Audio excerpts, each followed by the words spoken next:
4-year-old homeless girl finds millionaire passed out amidst the crows. But as she goes to help him, someone appears behind her and does something shocking. Watch until the end, you won't regret it. Comment what you think will happen, your opinion is very important, and subscribe to my channel to support my work. Your help is very important.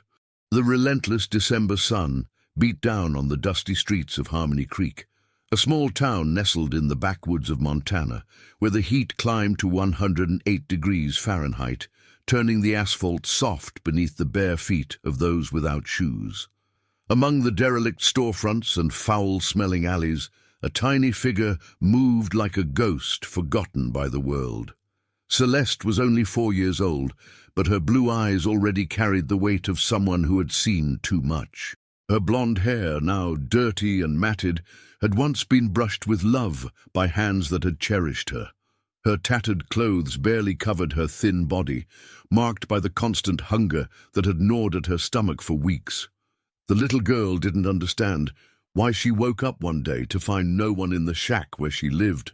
She didn't comprehend why her father, Robert, 31, simply disappeared after losing his job at the sugar beet factory, leaving behind only the bitter smell of cheap whiskey and the shouting that echoed through the thin walls. Nor could she understand why her mother, Carmen, left without explanation, carrying only a bag with a few clothes and promising to be back real soon. But real soon had already lasted 3 months. Celeste learned to survive by scavenging for food scraps in restaurant dumpsters, drinking water from public fountains, and sleeping wherever she could hide from the pitying or contemptuous gazes of the townspeople. The child discovered that people looked at her in different ways. Some averted their faces in shame, others shooed her away as if she were a stray animal, and a few tossed coins on the ground without even pausing to watch her pick them up. On that sweltering afternoon of December 15th, Celeste shuffled slowly through downtown, dragging her feet on the hot pavement. Her stomach ached with hunger, and she hadn't been able to find anything edible in the trash cans she'd already rummaged through. The town cemetery lay on the edge of town, surrounded by vacant lots where only dry weeds and gnarled scrub brush grew. The girl had discovered that it was a quiet place to rest, away from the shouts and bustle of the main streets. Sometimes she found fallen fruit from the trees or clean water in the vases left on the graves. That day, however, something different caught her attention. Near the main gate of the cemetery, a man lay on the ground. Celeste stopped at a safe distance, watching. The man wore a white dress shirt, already stained with dirt, and dark pants that looked expensive. His graying hair was disheveled, and he wasn't moving. Around him 3 crows hopped on the ground, cautiously approaching the still body. The childish curiosity overcame her fear. Celeste approached slowly, making the crows retreat reluctantly. The man's face was red and sweaty, and he was breathing strangely, as if the air couldn't quite enter his lungs. His eyes were closed, and he muttered words she couldn't understand. The girl knelt beside him and touched his face lightly. The skin was too hot, burning like a pan on the stove. She looked around, seeking help, but the streets were deserted at that time of extreme heat. Mister, Celeste whispered, gently shaking the man's shoulder. That's when a harsh voice cut through the air like a razor. Get away from him, you dirty girl! Celeste turned around startled and saw a middle-aged woman marching towards her. The woman had short dark hair, wore a white nurse's uniform, and carried a large bag. Her face was contorted in an expression of disgust and irritation. Get away from my brother right now! The woman shouted, pushing Celeste hard enough to make her fall to the ground. What is this filthy child? Get out of here before I call the cops! Bernice Fernandez, 45, knelt beside the fallen man, checking his pulse with quick professional movements. She had worked as a nurse at the town clinic for over 20 years and knew the signs of a stroke when she saw one. August, listen to me, she called, patting her brother's face. August Fernandez was 52 years old and was known throughout the region as the richest and most powerful businessman in Harmony Creek and neighboring towns. Owner of 5 large soybean farms and a fortune exceeding $10 million, he was feared by his employees and despised by the less fortunate for his arrogance and coldness in business. Celeste, still on the ground where she had fallen, watched the scene with wide eyes. The woman in white spoke quickly on the phone, requesting an ambulance, while continuing to examine the fallen man. The girl didn't understand all the words the nurse used, but she sensed the despair in her voice. "The ambulance will take 15 minutes, Bernice muttered to herself, putting away her cell phone. "He can't stay here in this sun." It was then that she noticed that Celeste was still there, watching everything with childish curiosity. "Didn't I tell you to get out of here?" Bernice growled, getting up and walking menacingly towards the girl. "This is no place for you. Go find your parents." "I don't have any," Celeste replied simply, without moving. The answer caught Bernice off guard. She looked closer at the child. The dirty hair, the tattered clothes, the evident thinness, the bare feet full of cuts and calluses. She was clearly a street kid, one of the many that appeared in town when rural families fell into financial distress. "Then go wherever you want, but away from here," Bernice said, turning her attention back to August. The sound of the ambulance siren began to echo in the distance. Celeste got up slowly, wiping the dirt off her small hands, but didn't leave. Something about the fallen man intrigued her. Perhaps it was the way he muttered softly, or how his fingers moved slightly, as if he were trying to reach for something. When the paramedics arrived and began preparing August for transport, he opened his eyes briefly. His confused gaze swept the surroundings until it stopped on Celeste, who was still watching everything a few feet away. "The girl," he whispered with a weak voice, "the blue eyes, just like my Isadora's." Bernice frowned, looking at her brother with concern. August was delirious, talking about the daughter he had lost 5 years ago in a terrible accident. The nurse followed her brother's gaze and saw that he was staring at little Celeste. "Doctor, he's confused," she told the paramedic. "He hit his head when he fell." "It's normal in cases of stroke," the doctor replied, preparing an injection. "We'll take him to the hospital now." As they carried August to the ambulance, he continued to mutter about the girl with the blue eyes and how she had chased away the crows. Bernice got into the ambulance with her brother, but before the door closed, she cast one last warning look at Celeste. The girl stood there, watching the ambulance disappear down the dusty road, kicking up a cloud of red dust. The sun was beginning to set on the horizon, painting the sky orange, and Celeste knew she needed to find a place to spend the night.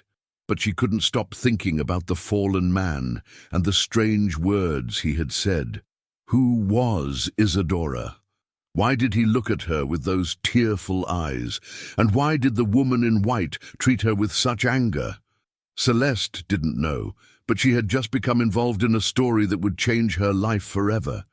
At that moment in the Harmony Creek Municipal Hospital, August Fernandez fought between life and death, muttering the name of a dead daughter and a blue-eyed girl he had found in the darkest moment of his existence. St. Joseph's Municipal Hospital was buzzing with the arrival of August Fernandez. It wasn't common to receive a patient of such economic importance in the town, and all the employees moved with an urgency that mixed professionalism and nervousness. Dr. Mark Smith, the hospital director, personally oversaw the initial examinations. Bernice didn't leave her brother's side during the first 8 hours. Her eyes, red from crying, contrasted with the rigid posture she maintained before the doctors. She knew August better than anyone, his flaws, his quirks, and especially his deepest traumas. The stroke was moderate, Dr. Smith explained to Bernice in the hospital corridor. We were able to stabilize him, but he will need a lot of rest. The next few days are crucial. Could he have any lasting effects? Bernice asked, clutching her purse to her chest. It's possible. Difficulties in speech, in motor coordination. But fortunately, you brought him in time. Bernice nodded, but a different worry hammered in her mind. During transport, August kept talking about the girl with the blue eyes and how she had saved him from the crows. For those who didn't know the family history, it might seem like just post-stroke delirium. But Bernice knew exactly what those words meant. 5 years ago, Isadora Fernandez, August's only daughter, died at age 6 in a car accident.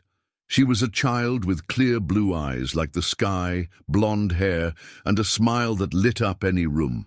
August adored her in a way that bordered on obsession, taking her everywhere, buying everything she wanted, building his entire life around the girl's happiness. On the day of the accident, August had been drinking during a business lunch. Even so, he decided to pick up Isadora at school, confident in his ability to drive.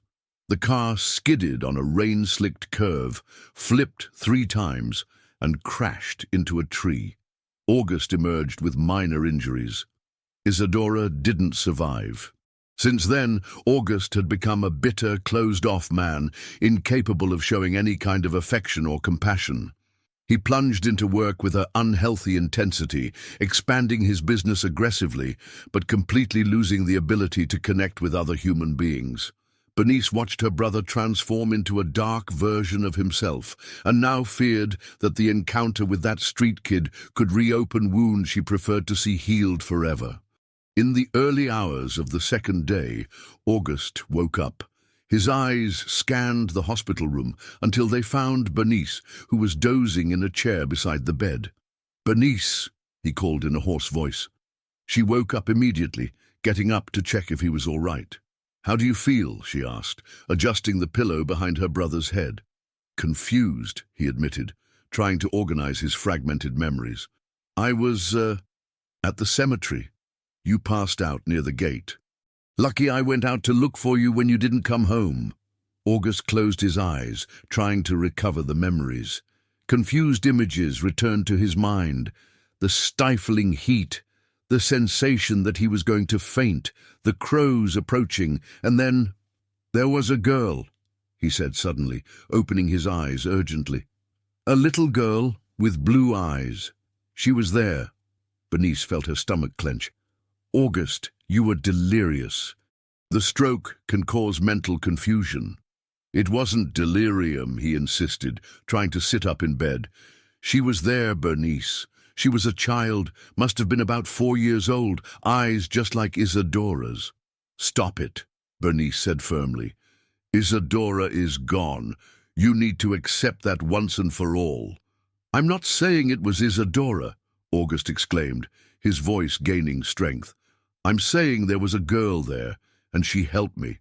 If it wasn't for her, I would have died.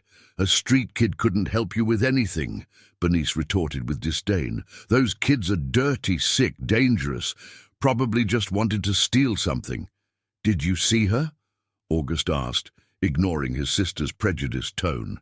Bernice hesitated. Yes, she had seen the girl, and she had to admit that there was something disturbing about those blue eyes, the way the child watched everything with a seriousness inappropriate for her age.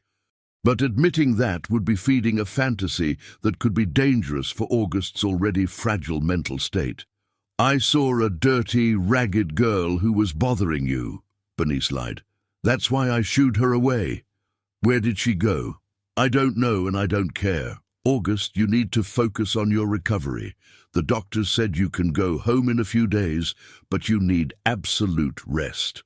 During the 3 days that August remained hospitalized, he couldn't stop thinking about the girl.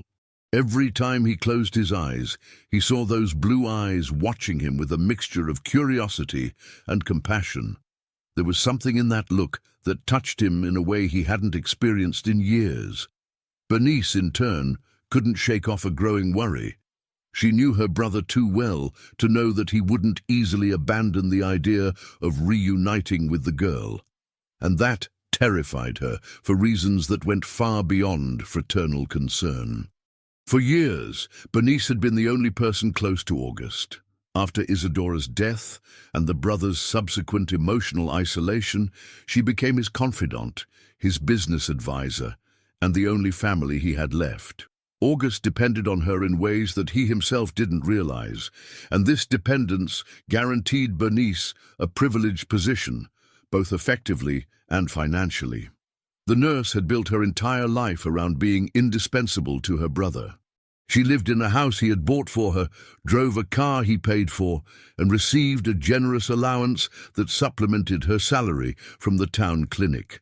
But more important than the money was the power she wielded over August's decisions, especially after he became emotionally dependent on her. If August developed a new obsession, this time for a street girl who reminded him of his dead daughter, the entire family dynamic could change. Bernice knew her brother well enough to know that he was capable of extreme gestures when something touched his deepest emotions. And a needy, orphaned girl with eyes like Isadora's could awaken in him a protective instinct that had remained dormant for 5 years. On the morning August was discharged from the hospital, he asked a question that confirmed Bernice's worst fears. "I want you to help me find that girl." "August, that's crazy," she replied, helping him put on his shirt. "You just got out of the hospital. You need to focus on recovering." "I'll recover better if I know she's okay," he said, with a determination Bernice hadn't seen in years. She was alone, Bernice, a 4-year-old child, alone on the street. That's not right. "And what do you plan to do? Go searching all over town?" "If necessary, yes." Bernice realized that words wouldn't be enough to dissuade her brother. She would need a more elaborate strategy, something that would definitively remove that girl from August's life without him noticing her interference. That's when she remembered Walt Macy. Walt was 38 years old and had worked as a private investigator in the region for over 10 years. He was known for his discretion and efficiency, especially in cases involving wealthy families who needed to resolve problems without attracting attention. Bernice had used his services once before, years ago, when she needed to investigate an employee she suspected of stealing medication from the town clinic. "Okay," Bernice said to August, pretending to give in. "If it will give you peace, I'll help you look for the girl. But you promise you'll rest while I take care of it?" "I promise," August replied, visibly relieved. "I'll hire an investigator. Someone professional who can find her quickly." August nodded, completely trusting his sister. He had no idea that Bernice already had very different plans for that investigation. That same afternoon, while August rested at home, Bernice drove to Walt Macy's office. His mission would be simple: find the girl and make her disappear from August's life forever. Walt Macy's office was on the second floor of a commercial building in downtown Harmony Creek, between a clothing store and a dentist's office. The small, dimly lit room smelled of cigarettes and stale coffee, with files stacked in every corner and a scratched wooden desk that had seen better days. Walt was a man of average height, dark hair always disheveled, and a 5 o'clock shadow that never completely disappeared. His brown eyes had the ability to observe everything without seeming invasive, a skill he had developed over years of working on cases that required absolute discretion. When Bernice entered his office that afternoon, Walt immediately noticed that she was nervous. The nurse sat in the worn leather chair in front of his desk and clasped her hands over her purse, in an attempt to appear controlled. "I need you to find a child," she said directly, without beating around the bush. "What kind of child?" Walt asked, picking up a notepad. "A street girl, must be about 4 years old. Blonde hair, blue eyes. Was seen near the town cemetery a few days ago." Walt frowned. Requests to find street children weren't common in his work, especially from people like Bernice, who clearly had financial resources. "May I ask why?" Bernice hesitated for a moment, carefully calculating her words. "My brother is obsessed with this girl. He recently suffered a stroke, and since then he hasn't stopped talking about her. He believes she saved him somehow." "And you want me to find her to reunite them?" "No," Bernice replied quickly. "I want you to find out who she is where she came from, and mainly how to make her disappear from my brother's life for good. Walt stopped writing and looked up at her. There was something about the way Bernice spoke that bothered him deeply. Mrs. Fernandez, I find people. I don't make them disappear. I'm not asking for anything illegal, she said, realizing she had misspoke. I just want you to find out her family situation and help resolve it so she doesn't have to live on the streets anymore. Far from here. I understand, Walt murmured, still suspicious. And what is your real concern with your brother's obsession? Bernice sighed, deciding to use an edited version of the truth. August lost a daughter a few years ago. This girl has physical characteristics similar to Isadora, my niece. I fear he will develop an unhealthy fixation that could harm his medical recovery. The explanation sounded more reasonable to Walt. He had seen similar cases during his career, people traumatized by losses who projected their emotional needs onto strangers who reminded them of their loved ones. My fees are $500 a day plus expenses, he said. Cases involving children usually take between 3 to 5 days. Money is no problem, Bernice replied, taking a sum of money from her purse. Here's $2,000. I want quick results.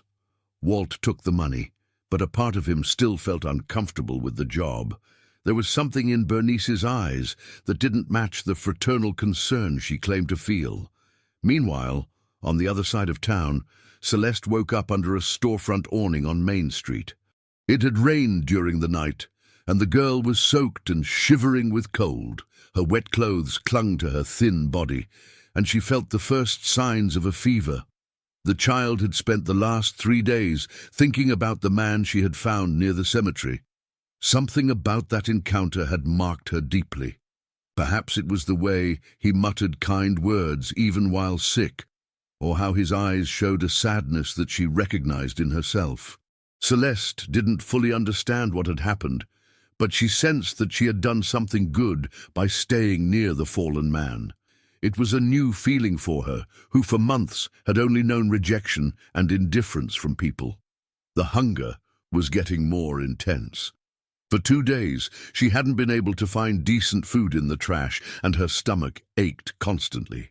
The girl decided to venture into an area of the city that she hadn't yet explored, the upscale neighborhood where the biggest houses and the nicest cars were located. It was while walking along the tree-lined streets of the upper-class neighborhood that Celeste spotted something that left her paralyzed with surprise. In a large house with a well-kept garden, a man was watering the plants in the front yard.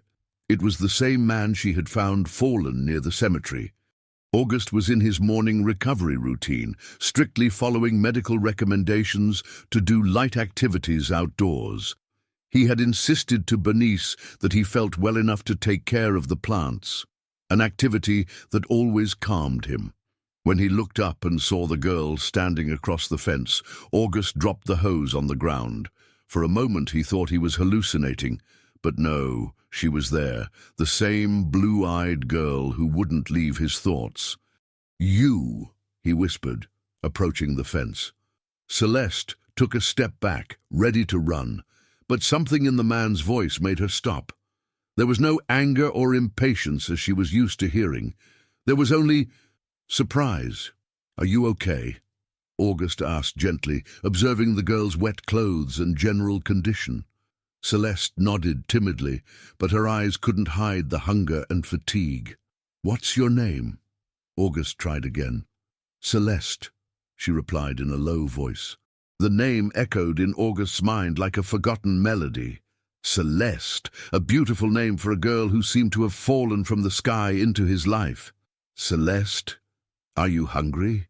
The question made the girl's eyes fill with tears. She nodded, unable to hide the despair she felt. "Wait here," August said, running inside the house. Celeste stood on the sidewalk, torn between hope and fear. She didn't know if she should trust that man, but the hunger was stronger than her caution. August returned with a plate full of food, rice, beans, roast chicken and salad. He also brought a large glass of orange juice. He passed everything through the fence to Celeste, who took the plate with trembling hands. "Slowly," he advised, seeing how she devoured the food. "You might get sick if you eat too fast." While Celeste ate, August watched her with a mixture of compassion and fascination. It was impossible not to see similarities to Isadora, the color of the eyes, the shape of the face, even the way she held the fork. But there was something more, something that touched a part of his soul that had been dormant for years. "Where do you live, Celeste?" he asked when she finished eating. "On the street," she replied simply, as if it were the most natural thing in the world. "And your parents?" "I don't have any." The girl's simple words broke August's heart. A 4-year-old child, alone in the world, living off the charity of others. It was an injustice he couldn't accept. "Would you like to take a bath? I have clean clothes that might fit you." Celeste looked at him suspiciously. Her life experience, though short, had already taught her that adults didn't always have good intentions with vulnerable children. "I'm not going to hurt you," August said, noticing her hesitation. "I just want to help you." There was a sincerity in his voice that Celeste couldn't ignore. Slowly, she nodded. That's how, an hour later, Celeste was sitting in the living room of August's mansion, clean, wearing clothes he had bought years ago for Isadora, but never had the courage to donate. The girl looked around with wide eyes, never having seen such a big and beautiful house. August prepared a snack for her and sat in a nearby armchair, watching as Celeste explored every detail of the room with childish curiosity. "Celeste, would you like to stay here for a few days, until we find a good family for you?" The girl stopped eating and stared at him. It had been so long since anyone had offered her affection or protection that she didn't know how to react. "Why?" she asked, suspiciously. August thought about the answer. How to explain to a 4-year-old that she had awakened in him feelings that he thought were dead forever? "Because no one should live alone on the street," he said finally, "especially children." At that moment, the front door opened, and Bernice entered the house, returning from the town clinic after her morning shift. When she saw Celeste sitting in the living room, wearing Isadora's clothes, her blood ran cold. "August," she said in a controlled voice, "what's going on here?" "Bernice, this is Celeste, the girl I told you about." Bernice looked at the child with a mixture of anger and panic. It was worse than she had imagined. The resemblance to Isadora was disturbing, and from the expression on August's face, she realized that he was already completely emotionally involved. "August, can we talk in private?" she said, forcing a smile. "Celeste, can you watch television while I talk to my sister?" August said to the girl, turning on the TV to a children's show. In the hallway, away from Celeste's ears, Bernice exploded. "You've completely lost your mind. You brought a street girl into our house." "Our house?" August retorted. "This is my house, Bernice. And she's not a street girl. She's a child who needs help. She may have diseases, she may be dangerous, she may have family looking for her. She may have many things," August agreed. "But what I know for sure is that she was starving on the sidewalk. And I'm not going to pretend I didn't see it." Bernice realized she needed to act quickly. At that very moment, Walt was probably already starting his investigation. But maybe it was too late. August had already connected emotionally with the girl. "At least let me examine her," Bernice said, trying to sound rational. "I'm a nurse. I can check if she has any health problems." August agreed, thinking it was a sensible precaution.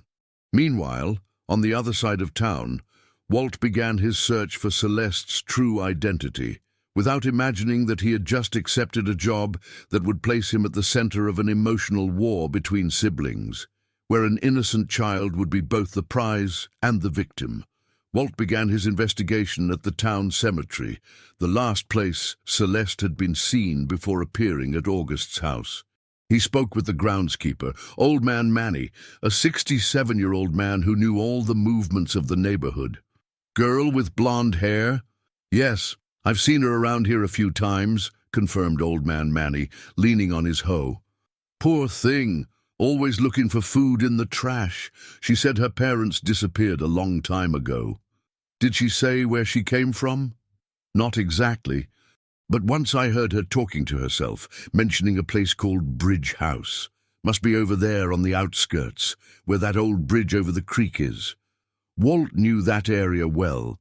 That's where the poorest shacks in town were located, the place many rural families sought when they lost work on the farms. He decided to investigate there.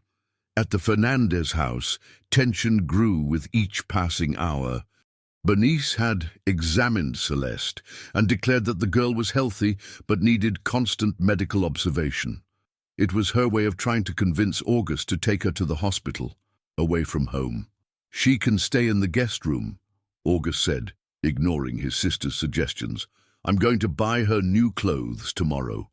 Celeste watched the argument between the siblings without fully understanding, but realizing that the dark-haired woman didn't like her presence. The girl shrank into the armchair whenever Bernice approached. "August, can I talk to you in the kitchen?" Bernice insisted. In the kitchen, away from Celeste, Bernice tried a different approach. "Don't you think it's strange that she shows up right after your stroke, a street child alone just when you were vulnerable? What are you insinuating? That maybe it's not a coincidence. These kids learn to take advantage of situations. They may have adults guiding them." August looked at his sister in disbelief. "Bernice, she's 4 years old. 4 years old. How can you think such a thing?" "You're blinded by the resemblance to Isadora," Bernice said, finally touching on the point that worried her most. "But she's not our Isadora, August. She never will be." "I know she's not Isadora!" August exploded. "But that doesn't mean I can't help her." The argument was interrupted by the sound of the television being turned off. Celeste had fallen asleep in the armchair, exhausted by the first sense of security she had felt in months. August looked at her sleeping and felt his heart clench. "I'm going to take her to the room," he said, carefully picking Celeste up in his arms. Meanwhile, Walt arrived in the Bridge House neighborhood. It was a miserable area, with houses made of wood and tin scattered haphazardly around a polluted creek. He began asking the residents about a family that had disappeared recently, leaving a little girl behind.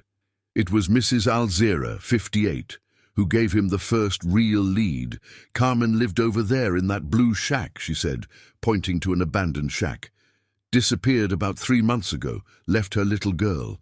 Robert, her husband, disappeared first, then she left too." Walt wrote down the names, Carmen and Robert. "Do you know why they left?" "Robert lost his job at the factory and started drinking heavily. He beat Carmen almost every day. She put up with it as long as she could, then packed her bags and disappeared. I thought she had taken the girl with her." "And she didn't?" "No. Little Celeste stayed. Me and other neighbors tried to take care of her for a few days, but the situation here is difficult for everyone.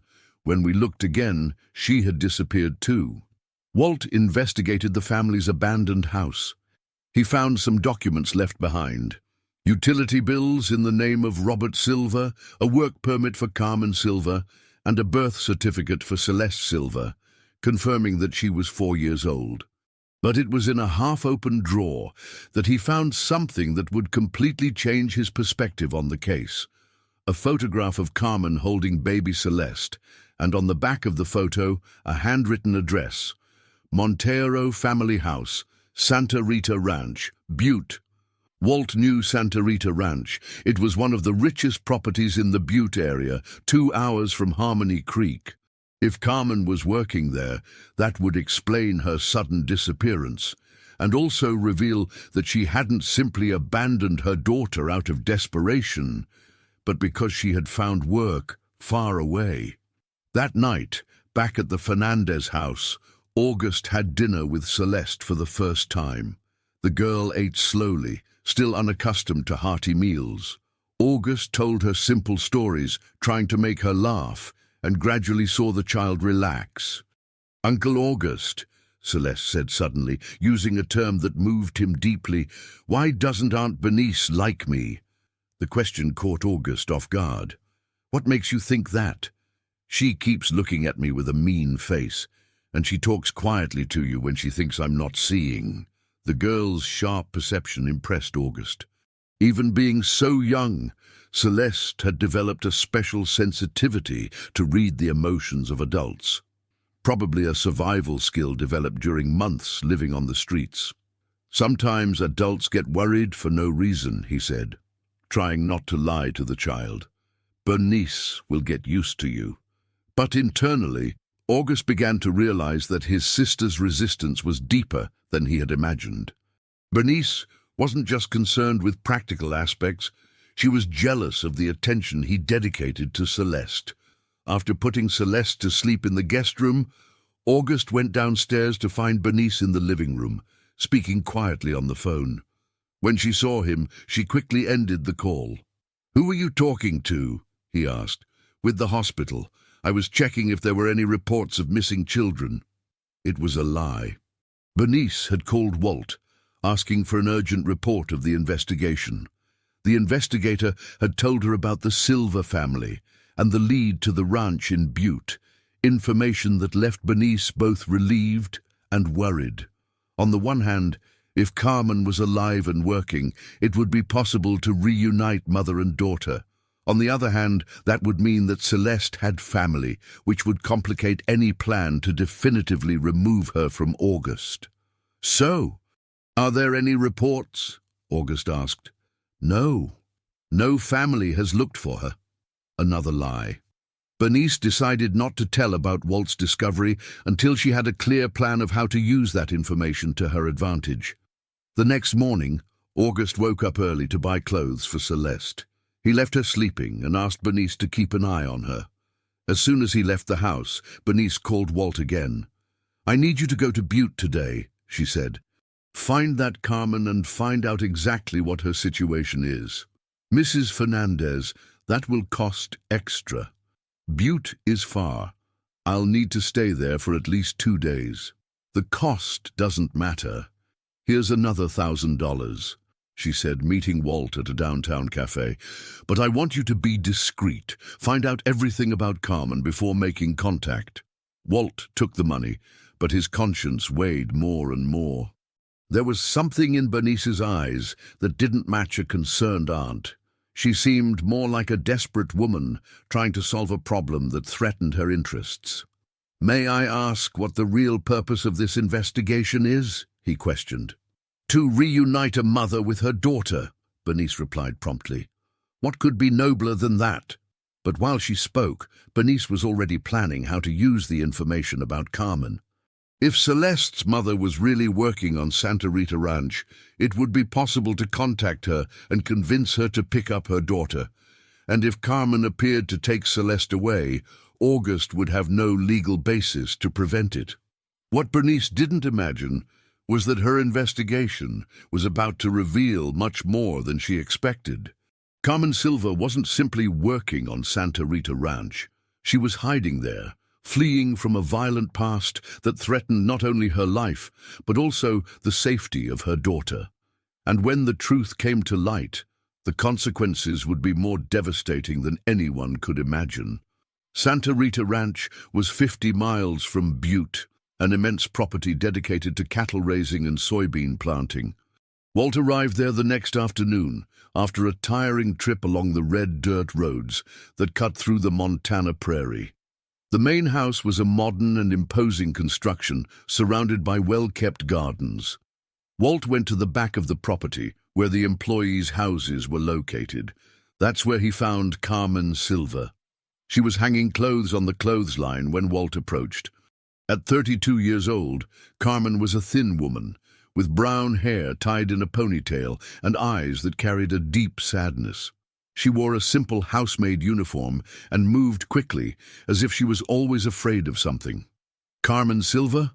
Walt asked, showing his professional identification. Carmen paled immediately, dropping the clothes on the ground. "Who wants to know?" "I'm a private investigator. I'm looking for information about your daughter, Celeste." The daughter's name made Carmen stagger, leaning on the clothesline to avoid falling. "My daughter? What happened to her? Where is she?" Carmen's desperate reaction caught Walt completely off guard. It was obvious that she hadn't abandoned her daughter out of indifference. there was something much more complex behind her departure. "She's fine," he said quickly, seeing the panic in her eyes. "She's being cared for by a family in Harmony Creek." Carmen began to cry, covering her face with her hands. "I didn't want to leave her. I didn't want to. But Otavio, he said he was going to kill me if I didn't leave town." Otavio?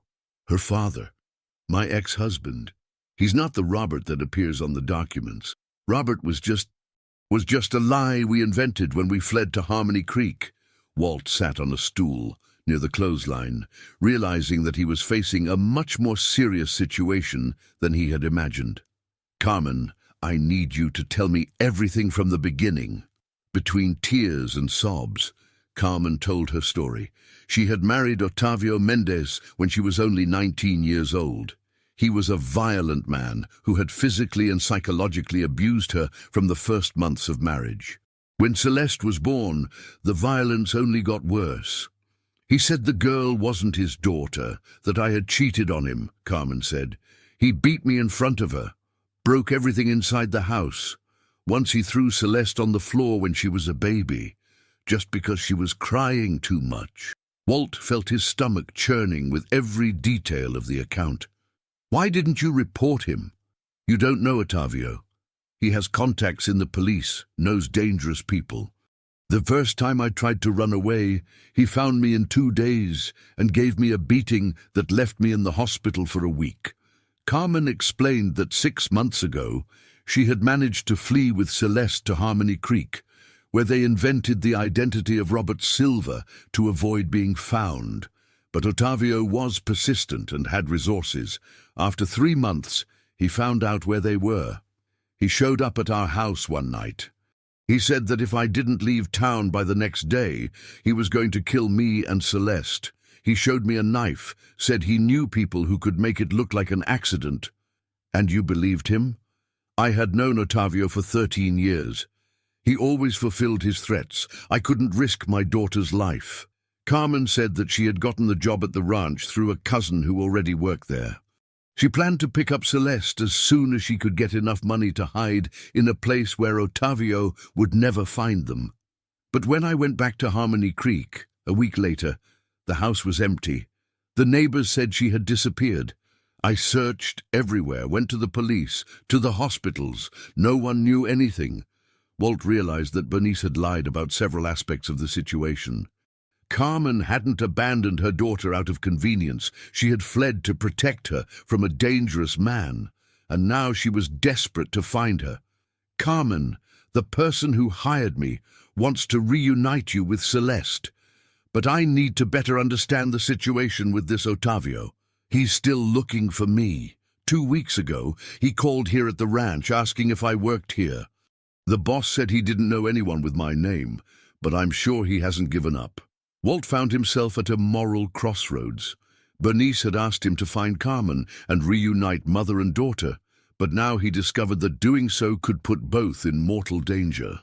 "Where is my daughter exactly?" Carmen asked. Walt hesitated. If he said that Celeste was at August Fernandez's house, Carmen would probably demand to pick her up immediately. But if Otavio was still looking for them, any movement could be dangerous. She's with a good family in Harmony Creek. She's being well cared for. "I need to see her," Carmen said desperately. "It's been almost 4 months since I've seen my daughter." "Carmen, if you go back now, you may be putting Celeste in danger. This Otavio may be watching the town. Then what do I do? Abandon my daughter forever?" Walt had no answer to that question. He decided that he needed to talk to Bernice before making any decision. Meanwhile, in Harmony Creek, August was living the happiest days he had since Isadora's death. Celeste had quickly adapted to the new routine, and he discovered every day how comforting it was to take care of a child again. He took her for walks around town, bought her toys, read her stories before bed. Celeste, in turn, flourished under that care. Her eyes regained their sparkle. She laughed more and began to call August uncle naturally. Bernice watched everything with growing irritation. August had practically abandoned business to dedicate himself to Celeste. He spent hours playing with her, teaching her to read her first words, even cooking special dishes that she liked. "You're exaggerating," Bernice said one morning, watching August prepare special pancakes for Celeste. "She'll get used to luxuries she can't have." "Why can't she?" August replied. "As long as she's here, she can have everything a child deserves." "And when she leaves? Have you thought about that?" August stopped stirring the pancake batter. The truth was that he could no longer imagine his life without Celeste. The girl had filled a void that he didn't even know existed. "Maybe she doesn't need to leave," he said softly. "August, you can't just keep a child that isn't yours. She has family somewhere. If she had family, she wouldn't be living on the street." Bernice knew she needed to act fast. With each passing day, the bond between August and Celeste grew stronger. When Walt returned with information about Carmen, she would have to use that information in the most effective way possible. That afternoon, Bernice received the call she had been waiting for. Walt had found Carmen and had a lot of important information to share. "I need to talk to you personally," he said. "The situation is more complicated than we thought." "Did you find the mother?" "I did. But there's something you need to know about why she left her daughter." Bernice scheduled a meeting for the next morning at Walt's office. She spent the whole night planning how to use the information she would receive. If Carmen wanted Celeste back, Bernice would help her with that. If there were obstacles to the meeting, she would find a way to remove them. What she didn't expect was to discover that reuniting mother and daughter could cost both their lives. The next morning, while Bernice drove to her meeting with Walt, August was playing dolls with Celeste in the living room. The girl had asked him to make different voices for each character, and he was having as much fun as she was with the game. "Uncle August," Celeste said suddenly, stopping playing, "do you like me?" "Of course I do. Why do you ask?" "Because I want to stay here forever. With you." The girl's words touched August's heart in a way he didn't expect. At that moment, he made a decision that would change everything. No matter what they discovered about Celeste's family, he would do anything to protect her and keep her in his life. But across town, forces were at work to once again separate that child from everything she had learned to love. Bernice arrived at Walt Macy's office with military punctuality. Her eyes betrayed the anxiety of someone who had spent the night planning every move. Walt greeted her with a grave expression she couldn't decipher. "So, did you find the girl's mother?" she asked, settling into the familiar chair. "I did, but the situation is far more complicated than you led me to believe." Walt recounted Carmen's entire story: the abusive marriage, the death threats, the escape to protect Celeste, and the despair of a mother who had lost her daughter trying to save her. "She didn't abandon the child out of irresponsibility," he concluded. "She fled to protect her from a violent man who threatened to kill them both." Bernice processed the information quickly. This twist was even better than she had imagined. If Ottavio was truly dangerous, it would be easy to convince August that Celeste was in danger being near her mother. "Where is this man now?" she asked. "Still looking for them?" Carmen said he called the ranch 2 weeks ago looking for her. "Then Celeste really is in danger if she's with her mother." "That's the problem," Walt said, watching Bernice's reaction carefully. "Carmen wants her daughter back, but taking her could put them both in mortal danger." Bernice feigned concern, but internally she was celebrating. This situation was perfect for her plans. "What do you think we should do?" she asked. "Honestly, I think Celeste is safer where she is, at least until Carmen finds a way to protect herself from this Ottavio for good." "But does Carmen accept that, staying away from her daughter?" "She's desperate to see Celeste. She asked me to take her to Harmony Creek, but I explained the risks." Bernice saw her opportunity. "Perhaps I can talk to her, woman to woman, explain that the most important thing is the child's safety." "Would you do that?" "Of course." "I'll go to Butte today." Walt was surprised by Bernice's willingness, but interpreted it as genuine concern for Celeste's well-being. He had no idea that she was already planning a way to use Carmen's desperate situation for her own ends. "There's something else," Walt said. "Carmen gave me this." He handed Bernice a crumpled photo that Carmen had asked him to give to Celeste. It was a picture of the girl at about 2 years old, smiling in her mother's arms. On the back, written in feminine handwriting, was, "To my Princess Celeste, all my love, Mommy." Bernice took the photo, but felt no emotion. To her, that piece of paper was just another tool to manipulate the situation. "I'll take it to her," Bernice said, putting the photo in her purse. Meanwhile, at the Fernandez house, something extraordinary was happening. Celeste had woken up early and found August in the garden, watering the plants. The girl grabbed a small watering can and started to help, soaking herself more than the flowers. August laughed at the child's spontaneity, feeling a lightness he hadn't experienced in years. It was then that Celeste asked a question that caught him off guard. "Uncle August, did you ever have kids?"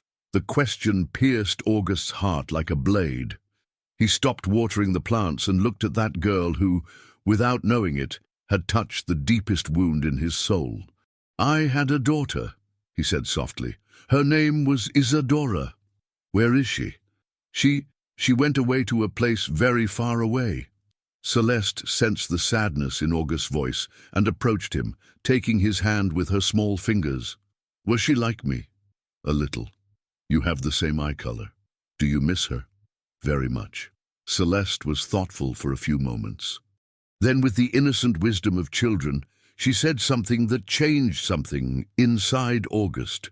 "I can be your daughter now if you want. I don't have a dad, and you don't have a daughter. We could be together." August knelt on the wet ground of the garden and hugged Celeste tightly, letting the tears flow freely. At that moment, he knew with absolute certainty that he would do anything to keep that child in his life. "I would love that," he whispered in her ear. "More than anything in the world." Bernice, who had returned to pick up some documents before traveling to Butte, watched the whole scene through the kitchen window. The intimacy between August and Celeste filled her with a cold, calculating rage. That afternoon, Bernice drove along the dusty roads towards Santa Rita Ranch. Throughout the journey, she carefully planned every word she would say to Carmen. She couldn't seem too eager to separate mother and daughter, but she needed to plant the right seeds in that woman's desperate mind. She arrived at the ranch in the late afternoon and found Carmen finishing her housework. Celeste's mother was visibly anxious since her conversation with Walt. "Carmen, I'm Bernice Fernandez, sister of the man who is taking care of your daughter." Carmen immediately dropped what she was doing. "My daughter? How is she? Where is she? Can I see her?" "She's fine. She's being very well cared for. But we need to talk about the situation." Bernice told Carmen that Celeste was living in August's house, being treated like a daughter. She described the medical care, the new clothes, the education the girl was receiving. "My brother has become very fond of her," Bernice said, watching Carmen's reactions. "But we know she has a mother who loves her." "I need to see her," Carmen said, tears streaming down her face. "It's been 4 months since I saw my daughter, and you can see her, but first we need to resolve the issue of your safety. The investigator told me about Otavio." The mention of the name made Carmen pale. "He's still looking for me. I'm sure of it." "And do you think it's safe for Celeste to be near you while he's looking?" The question hit Carmen hard. It was exactly the dilemma that had been torturing her since she found out where her daughter was. "But she's my daughter," Carmen said, more to herself than to Bernice, "and she will continue to be. No one is questioning that, but maybe it's better for her to be safe until you resolve your situation with Otavio for good." "For how long?" "For as long as it takes. My brother has the resources to protect her, educate her, give her all the opportunities a child deserves." Carmen was torn between the love for her daughter and the fear of putting her in danger. Bernice noticed her hesitation and decided to use the most powerful weapon she had. "There's something else you need to know. My brother lost a daughter a few years ago. Celeste is helping him heal from that pain. If you take her away now, you may be destroying 2 lives." It was cruel manipulation, but effective. Carmen was faced with an impossible choice: seek her daughter and possibly put her in danger, or leave her safe but away from her. Can I at least see her? Once? To know if she's really okay?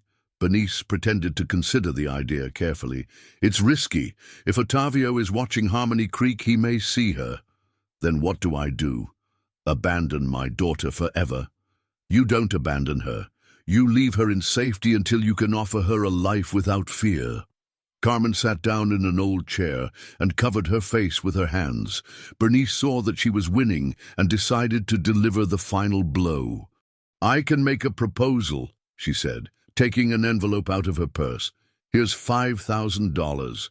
It's enough for you to move far away, start a new life in a place where Ottavio will never find you. When you're safe, you can look for Celeste." Carmen looked at the money in despair. It was more than she would earn in a year working at the ranch. "What if I take this money and never get to see my daughter again? Why would that happen? You're her mother. When you're safe, just look for us." Bernice knew she was lying. If Carmen took that money and disappeared, it would be almost impossible for her to prove her right over Celeste later. And August, in love with the girl, would do anything to keep her. "I need to think," Carmen said. "Of course, but don't take too long. The longer Celeste stays with my brother, the harder it will be for everyone when the time comes for separation." Bernice left the envelope on the table and stood up. "I'll be staying at the town hotel until tomorrow. If you decide to accept, look for me there." As she drove back to the hotel, Bernice smiled contentedly. She had planted all the necessary seeds in Carmen's mind. Now she just had to wait for a mother's despair to lead her to make the decision that suited Bernice. What she didn't know was that her manipulation was about to trigger a series of events that would put Celeste in far greater danger than anyone could imagine. Carmen spent the entire night awake, looking at the envelope that Bernice had left on the table. $5,000. It was a fortune for someone who earned $600 a month as a domestic worker, but each bill in that envelope represented another day away from her daughter. In the early morning, she made a decision that would change everything. She would not accept Bernice's money. Instead, she would risk everything to see Celeste again. She took her meager savings, $300, and prepared to travel to Harmony Creek. Carmen knew the risks. If Ottavio found her, the consequences would be terrible. But 4 months away from her daughter had become an impossible torment to bear. She needed to see her, even if only once, to make sure she was really okay. At 5 in the morning, she left a resignation letter for her employers on the ranch and took the first bus to Harmony Creek. Throughout the journey, her hands trembled as she imagined the reunion with Celeste. Meanwhile, Bernice woke up at the hotel waiting for a call from Carmen, accepting her proposal. When she didn't receive any contact by noon, she decided to return to the ranch to put even more pressure on the desperate mother. It was then that she discovered that Carmen had disappeared during the early morning. "She left this letter," said Donna Marina, the ranch owner, handing the paper to Bernice. "She said she had a family emergency and needed to leave immediately." Bernice read the letter quickly and felt her blood run cold. Carmen had not accepted the money. She had decided to seek her daughter on her own. This completely ruined her plans. She immediately called Walt. "Carmen has fled the ranch. She's probably going to Harmony Creek to get her daughter." "Ms. Fernandez, that could be very dangerous if Ottavio is watching the town." "Exactly. That's why I need you to find her before she gets to my house. We can't let her expose Celeste to danger." It was a lie, of course. Bernice wasn't worried about Celeste's safety. She was worried about losing control of the situation. If Carmen showed up at August's house demanding her daughter back, it would be impossible to prevent the reunion. Walt accepted the mission, but part of him was beginning to question Bernice's true motives. There was something in her urgency that didn't match maternal concern. Carmen arrived in Harmony Creek in the early afternoon. The town seemed even hotter and dustier than when she had left 4 months ago. She went first to the bridge house where she had lived with Celeste, hoping to find some clue about where her daughter might be. It was Donna Alzira who gave her the information she was looking for.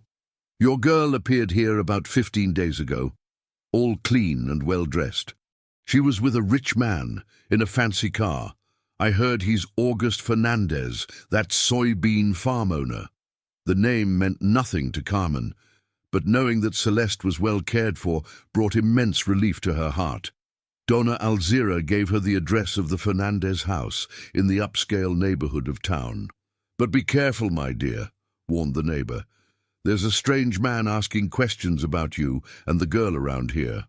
He showed up yesterday, wanting to know if you had returned." Carmen's blood ran cold. "What kind of man? Tall? Thin? Scar on his face?" "He said he was an investigator, but he looked like a dangerous person." Carmen didn't need more details to know who it was.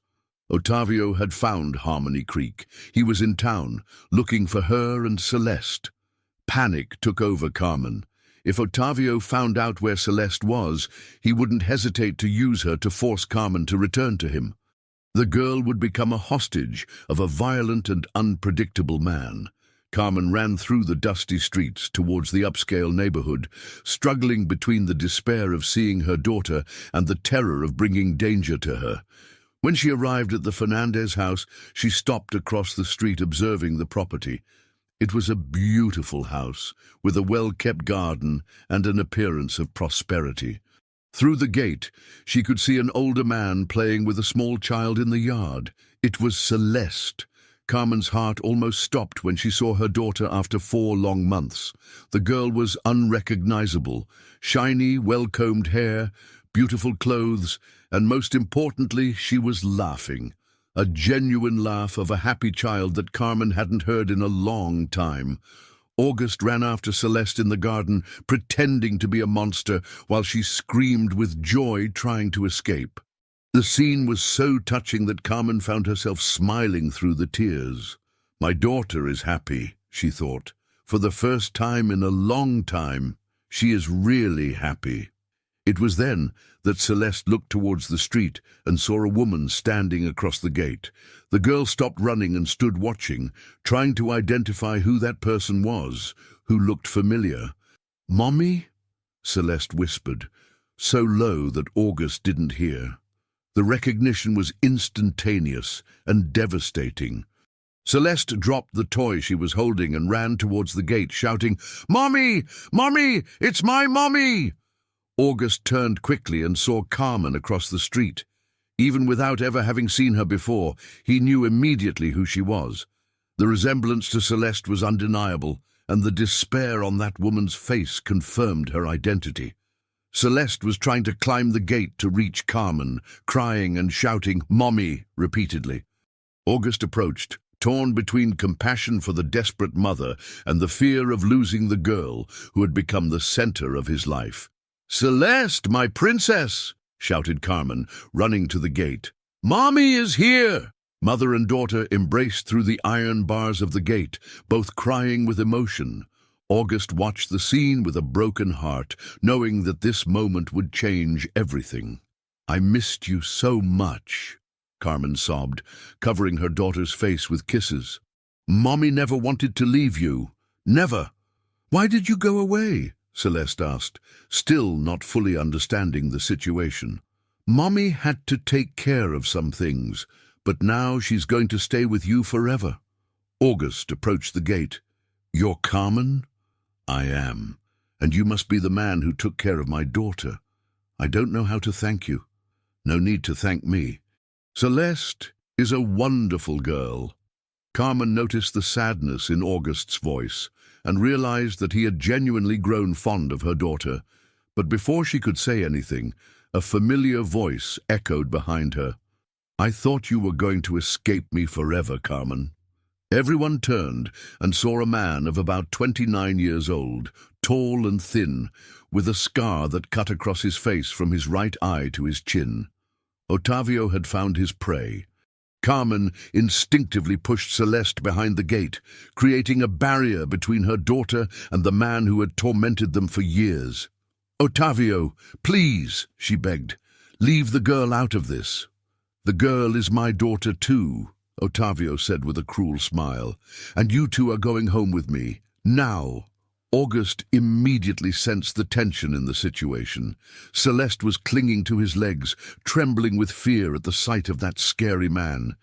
"I think you better sort this out away from the child," August said, trying to stay calm. "And who are you to butt in?" Otavio snarled, approaching the gate. "This is a family matter. I'm the one who's been taking care of Celeste for the past 2 weeks. And I can see that she's afraid of you." Otavio laughed coldly. "She'll get used to it again. Children forget quickly." It was at that moment that Bernice arrived at the house, accompanied by Walt Macy. She had returned from Butte as soon as she learned that Carmen had fled the ranch. Seeing the crowd gathered in front of her house, she realized that her worst fears had been realized. "What's going on here?" she asked, feigning surprise. "Celeste's mother came to get her," August explained, "but this man showed up too." Bernice looked at Otavio and immediately recognized the type. Violent, possessive, dangerous. He was exactly what she needed for her plans. "Carmen, did you bring this man here?" Bernice accused. "Did you put an innocent child in danger?" "I didn't bring anyone. He followed me." "It doesn't matter who brought who," Otavio interrupted. "What matters is that my family is going home. Now." Celeste, who didn't fully understand what was happening, only knew that she was scared. That man spoke in a way that reminded her of the nightmares she had when she lived on the streets. "Uncle August," she whispered, "I don't want to go with that man." The girl's words broke August's heart and awakened in him a protective instinct that he didn't know he still possessed. At that moment, he made a decision that would change all their lives. "No one is taking Celeste anywhere against her will." August's words echoed in the warm afternoon air like a declaration of war. Otavio turned slowly to him, his eyes narrowing into a dangerous expression. "You think because you have money you can decide about my family?" Otavio said, his voice laden with threat. "That girl is my daughter, and that woman is my wife." "Ex-wife," Carmen shouted, finding courage she didn't know she still possessed. "I'm never going back to you, Otavio." "You don't have a choice," he growled, pulling something out of his pocket that made everyone recoil. It was a small but sharp knife. "You two are coming with me now, or everyone here is going to regret it." Celeste began to cry, clinging even tighter to August's legs. The businessman felt the adrenaline rush through his veins, a protective instinct he hadn't experienced since Isadora was alive. "Put that knife away," August said in a firm voice, despite the fear he felt. "There's a child here." "There's my child here," Otavio corrected. "And she's coming with me." Walt Macy, who had been silently observing the situation, decided to intervene. As a private investigator, he had dealt with violent men before and recognized the signs of someone completely out of control. "Mr. Otavio, how about we talk calmly, without the child present? I'm not talking about anything. These two running away from me for 4 months have caused me a lot of trouble. I had to hire people to look for them, spend money I didn't have. Now they're going to pay for it." Bernice watched the whole scene with a mixture of fascination and horror. On the one hand, Otavio's violence could solve her problem. If he took Carmen and Celeste away, August would go back to normal. On the other hand, witnessing a child being threatened awakened in her a remnant of conscience that she thought was dead. "Maybe we should call the authorities," she suggested, but without conviction. "The authorities?" Otavio laughed bitterly. "You rich people always think you can solve everything with phone calls. I know people in the police. I know how things work." Carmen approached the gate, trying to reach Celeste. "My daughter, come with Mommy. We'll sort this out away from here." "No!" Celeste shouted, hiding behind August. "I want to stay with Uncle August. That bad man scares me." The rejection of her own daughter hit Carmen like a punch in the stomach. She understood at that moment the extent of what she had lost during the 4 months of separation. Celeste had found security and affection with August, something that Carmen had never been able to offer because of Otavio's constant violence. "Celeste, I am your mother," she said, tears streaming down her face. "I love you more than anything." "I know you love me," the girl replied between sobs. "But that bad man always made you cry. I don't want you to cry anymore." Otavio completely lost his patience. "Enough of this nonsense. Celeste, come here now, or I'm going to get you." He began to climb the gate, determined to take the girl by force. It was then that August took an action that surprised everyone, including himself. He grabbed a garden hose and started spraying Otavio, making him slip and fall to the ground. "Don't you dare touch her!" August shouted, a primal rage taking over him. Otavio got up soaked and furious, brandishing the knife at August. "Now you've paid for it. I'm going to finish you." At that moment, a police siren echoed in the distance. Donna Alzira, the neighbor who had given information to Carmen, had witnessed part of the discussion and called the authorities. Otavio looked around like a cornered animal. He knew that if the police arrived and found the knife on him, he would be in serious trouble. He decided to retreat, but not before making a final threat. "This isn't over, Carmen. I know where you are now. I'll be back, and next time, there won't be any rich man to protect you." He ran off through the streets of the neighborhood, disappearing before the police car arrived. Everyone was silent for a few moments, still processing what had happened. The police officer, Sergeant Rodriguez, 45, got out of the car and approached the group. "We received a report of a disturbance." "What's going on here?" Bernice was the first to speak, always quick to control narratives. "A violent ex-husband threatening a woman and a child. He fled when he heard the siren. Can someone give me a description of him?" Walt provided Otavio's physical details, including the characteristic scar on his face. The sergeant wrote everything down and promised to pass the information on to all the cars in the area. "Does the lady want to file a formal report?" he asked Carmen. Carmen hesitated. Filing a report would mean officializing her location, something that could facilitate future attacks by Otavio. But not filing meant leaving the man free to try again. I need to think," she said. After the police left, an awkward silence took over the group. Celeste was still clinging to August, but looked at Carmen with a confused and pained expression. "My daughter," Carmen said softly, "I understand that you're scared. But I am your mother, and I want to take care of you." "Are you going to take me near the bad man?" Celeste asked. "Never again, I promise." "But how are you going to protect me from him?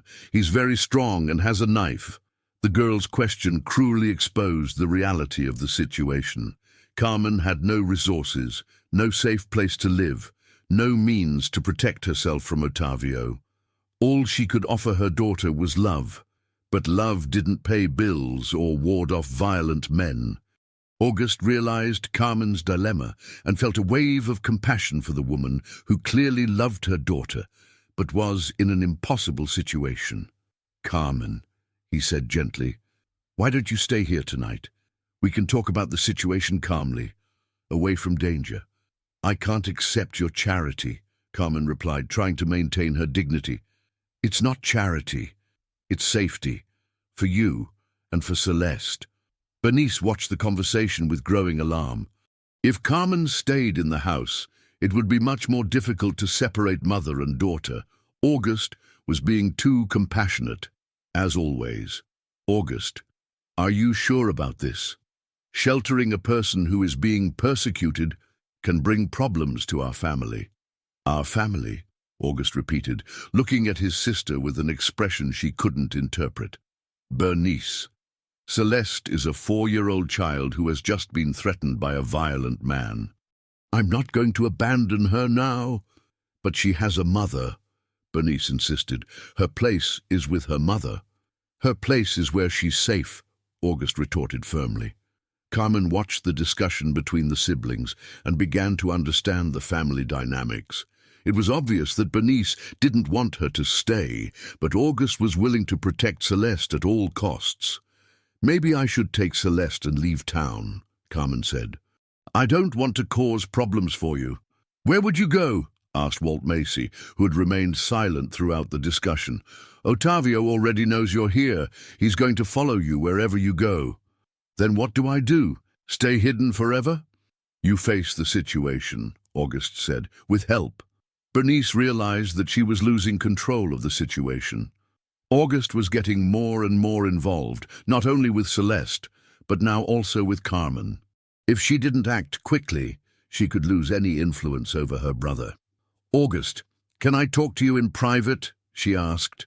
In the living room, away from the others, Bernice tried one last strategy of manipulation. "Do you realize what you're doing? You're getting involved in a dangerous situation because of a fantasy."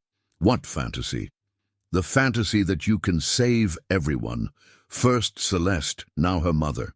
You're not responsible for these people." "Maybe not," August agreed, "but I am responsible for doing what's right." "And you think it's right to put our family at risk because of strangers?" August looked at his sister with a clarity he hadn't had in years. "Bernice, since when do you care so much about our family? You've always been focused on yourself." The accusation hit Bernice like a slap in the face. For the first time, August was questioning her motivations, something she had never expected. "I care about you," she said, trying to sound sincere. "I don't want to see you getting hurt because of an obsession." "It's not an obsession," August replied calmly. "It's responsibility. I brought Celeste into my life. Now I'm responsible for protecting her. And what if that means destroying everything we've built? Then let it be destroyed. Some things are more important than money and property." Bernice realized at that moment that she had completely lost control over August. He was no longer the depressed and dependent man she had manipulated for 5 years.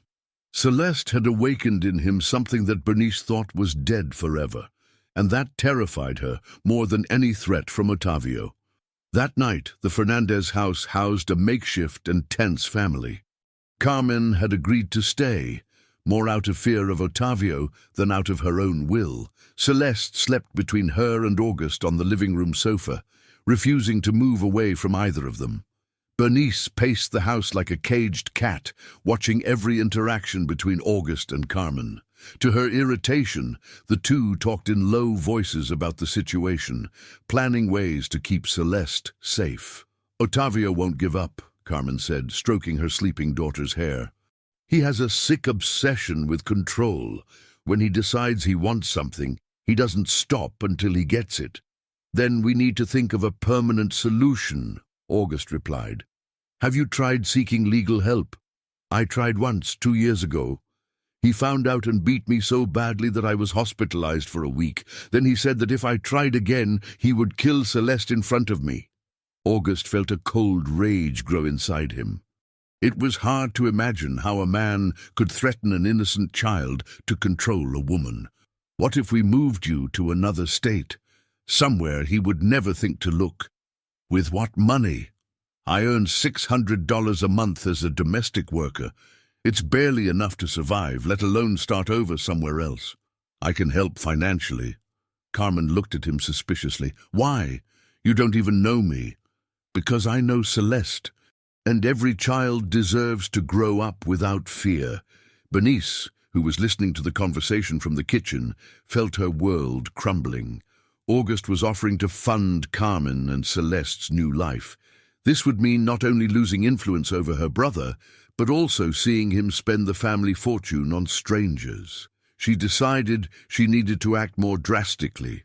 The next morning, while August went out to buy groceries and Carmen gave Celeste a bath, Bernice called Walt Macy. "I need you to do another investigation for me," she said. "About what?"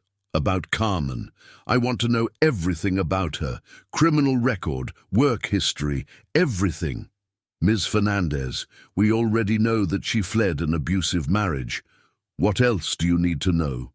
I want to make sure she's telling the truth. My brother is offering to fund her life. I need to know if she deserves that trust."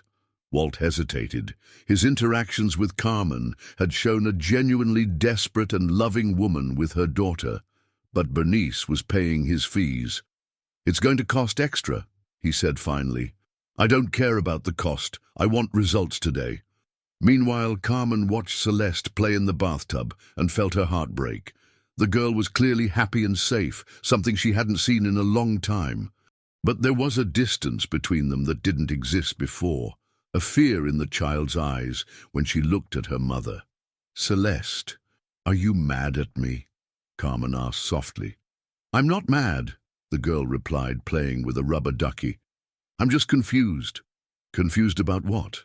Why did you leave me alone? I waited a long time for you." The simple question from her daughter was like a stab in Carmen's heart. How to explain to a 4-year-old that sometimes mothers need to make impossible choices?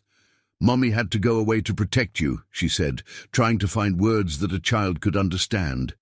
"The bad man wanted to hurt both of us. I thought that if I left, he would only go after me and you would be safe. But I wasn't safe. I was alone and scared.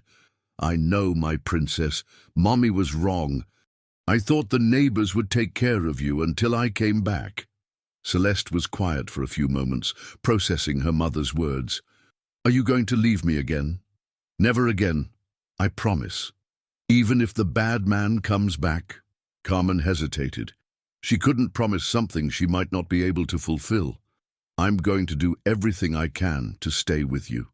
After the bath, Celeste ran to find August, who had just returned from shopping. The ease with which she approached him hurt Carmen in a way she didn't expect.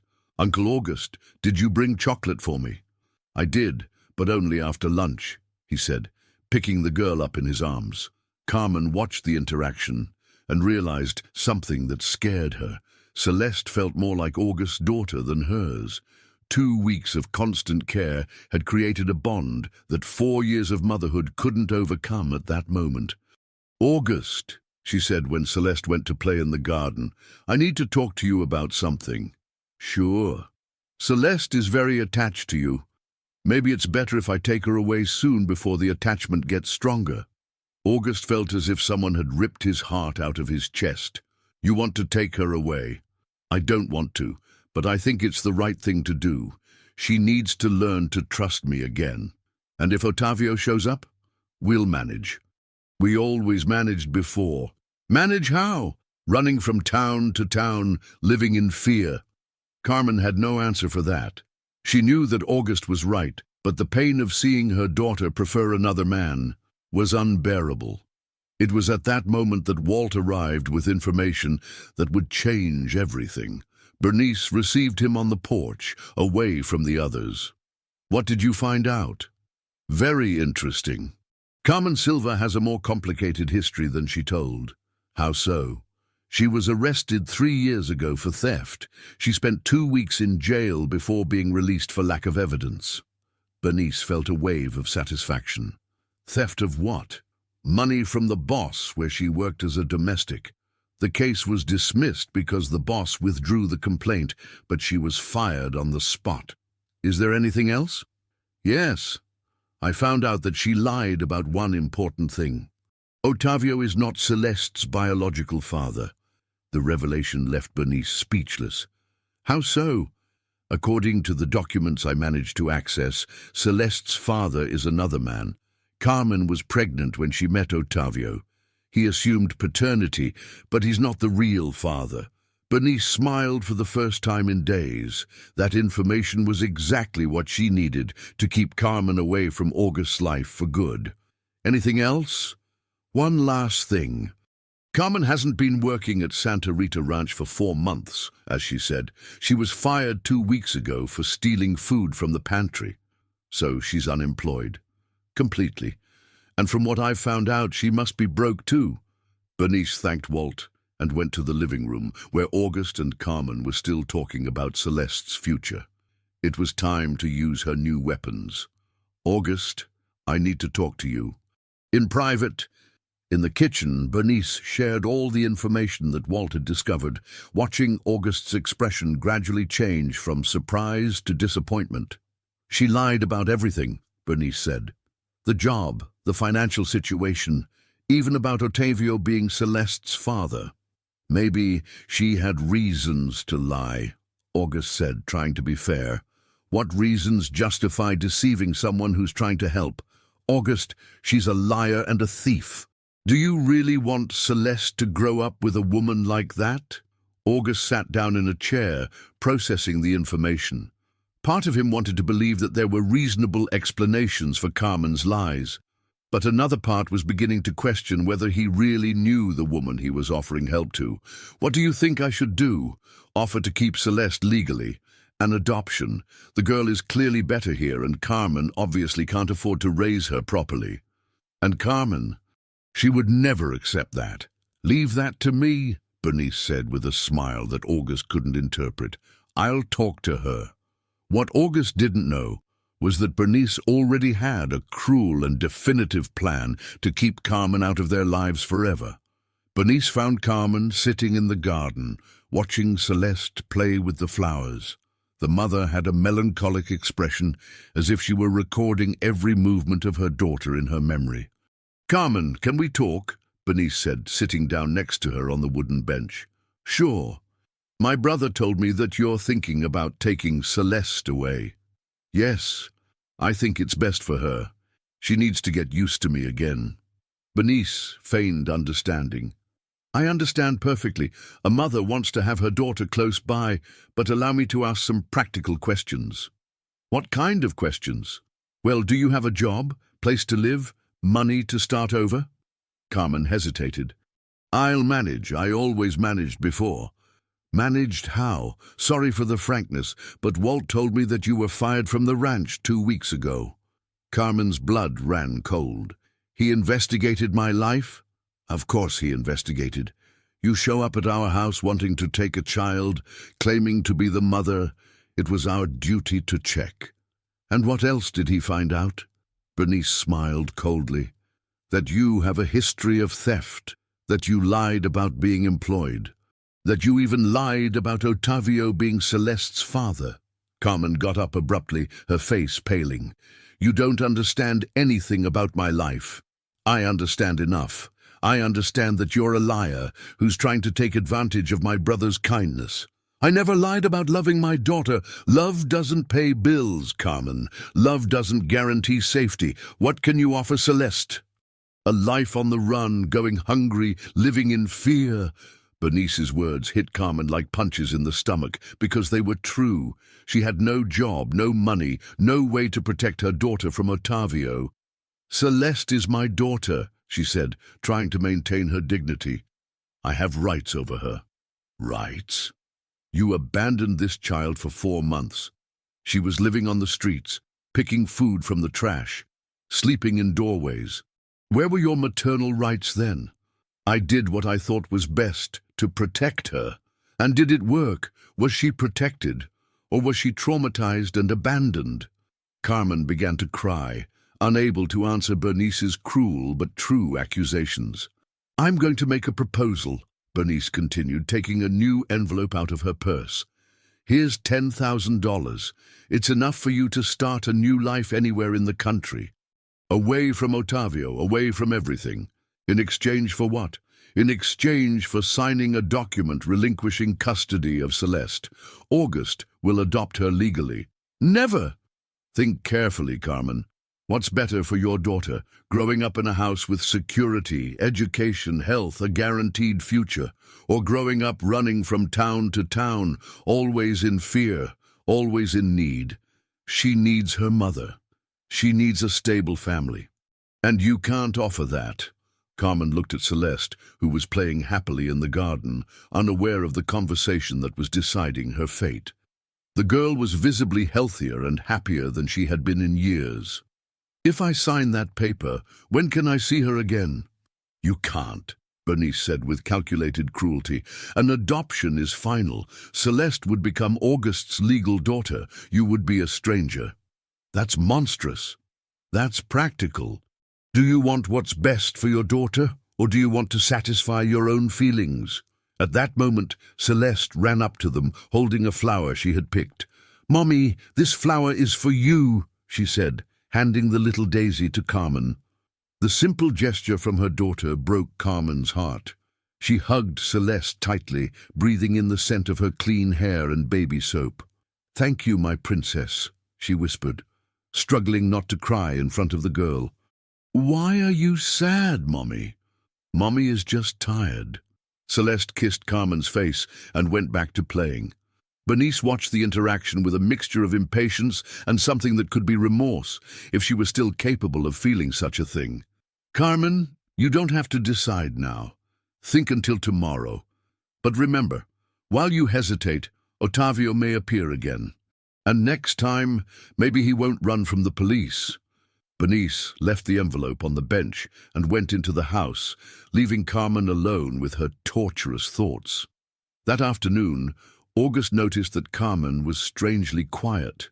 She barely spoke during lunch and spent hours watching Celeste play, as if she were memorizing every detail. "Did something happen?" he asked when Celeste went to the bathroom. "Your sister made a proposal," Carmen said, telling about Bernice's offer. August was shocked. She had no right to do that without talking to me. "But she's right about some things. I can't offer Celeste what you can." "Carmen, you're her mother. That's worth more than any money." "Is it? Look at her, August. When was the last time you saw Celeste so happy and carefree?" August looked at the girl, who had returned from the bathroom and was now playing with dolls on the living room floor. It was true that she seemed like a completely different child from the frightened girl he had found weeks ago. "She can be happy with you too," he said. "She just needs stability. That I can't give. August, I'm an unemployed domestic worker, running from a violent man. What kind of life is that for a child? A life that can improve. I can help you both." "Why? Why would you do that?" August thought about the question. "Because Celeste reminds me what's important in life. Because taking care of her has made me feel useful again. And because I think Isadora would like me to help a child who needs it." "Who is Isadora?" "My daughter. She died 5 years ago." Carmen finally understood the intensity of the bond between August and Celeste. He wasn't just taking care of an abandoned girl, he was healing his own pain through the protection he offered her. "August, you can't replace your daughter with Celeste. I'm not replacing her. I'm honoring her memory by protecting a child who needs it." That night, Carmen couldn't sleep. She got up several times to watch Celeste sleeping peacefully in the room that August had prepared for her. The room had everything a girl could want: comfortable bed, toys, books, beautiful clothes. Through the window she could see the garden where Celeste played every day, the trees she climbed, the swing that August had installed especially for her. It was a paradise compared to the life of deprivation that she could offer. At 3 in the morning, Carmen made the most difficult decision of her life. The next morning she found Bernice in the kitchen making coffee.